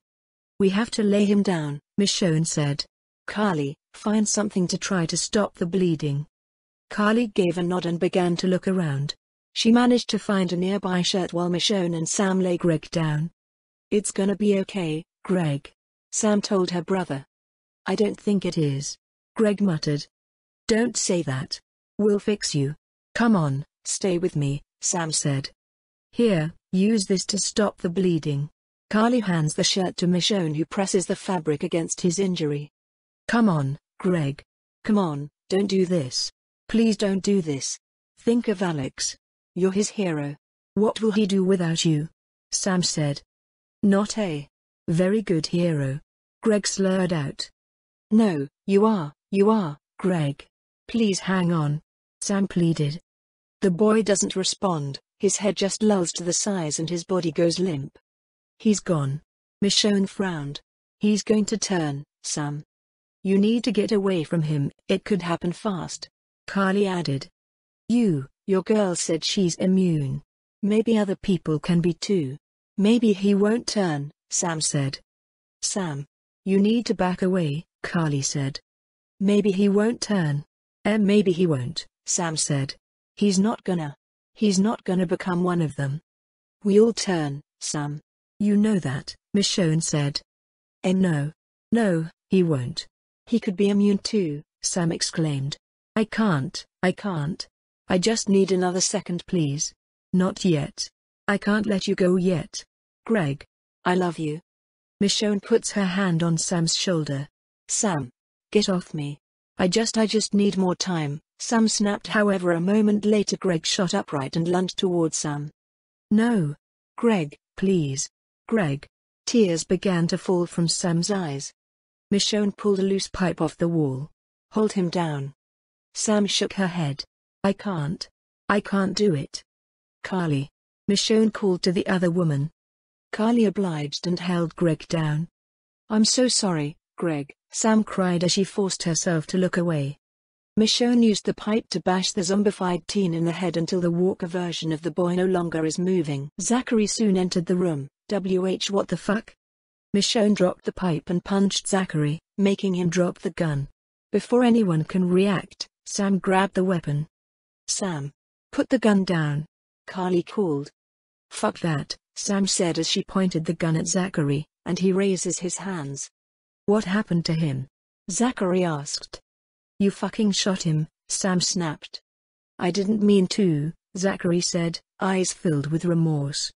Do you think that matters? You killed him, Sam exclaimed. It was an accident, I swear. Okay. I swear. Please, lower. Please lower the gun. I'll explain everything, Zachary stammered. Put the gun down, Sam. You don't want to do this, Carly said. The hell I don't, Sam snapped. Sam, put the gun down, Michonne said. Why? He's a murderer, Sam snapped. Don't do this. Killing. It changes you. You don't want to do this, Sam, Carly said. Please. Zachary pleaded. Please don't. You're not leaving this room, you son of a bitch. I mean it, guys. This bastard killed my brother. You know he has to die, Sam snapped. Michonne tackled Sam as she fires, making her miss. Sam grabbed for the gun and points it at Zachary again, but Michonne slammed her hand down, making her drop the weapon. Carly quickly grabbed the gun before anyone else could and pointed it towards Zachary herself. Carly? What are you doing? Michonne asked. It's okay, Michonne, Carly said. What are you doing? Shoot him, Carly, Sam exclaimed. Play please. Please don't shoot me, Zachary said. Don't do anything stupid, and I won't, Carly said. You're gonna help us get out of here. Aye. Okay, why yeah, I'll help you, Zachary said. I know I screwed up. Randall should be the one laying there, not your brother. I can't undo what I did, but I can help. I owe you, all of you, anything. You wanna help? Less talking and start by getting us the fuck out of here, Michonne said. Not gonna be easy, but I'll do what I can, Zachary said. Jonas enters the room. Is he still breathing? Jonas. Zachary quickly hugged him. I thought you'd have more time. What do you mean? Jonas asked before looking down to see Greg's corpse. Oh, no. Jonas, listen, I said I'd help them escape. Then we need to disappear too, Zachary told his lover. Jonas gave a shaky nod. Yeah. Where's Clementine? Carly asked. She's with Norma, Jonas said. Randall took her up there. Shit. Carly muttered. Pete's with her too. And the little one, Michonne said. Danielle, Carly said. Okay, let's get them back and get the hell off this boat. The others nodded. Carly sighed. They needed to find a way to get the fuck out of here quick. Thanks, guys, for stopping me. As much as I wanted to, for what he did, I'm glad I didn't kill Zachary, Sam suddenly said as they left the room. Killing Zachary wasn't the answer here. And it wouldn't have made you feel any better, Michonne said. I know, Sam said. Let's just hurry up and find a way off this boat, Carly said. She just needed to make sure the girls were okay. They had to get out of here.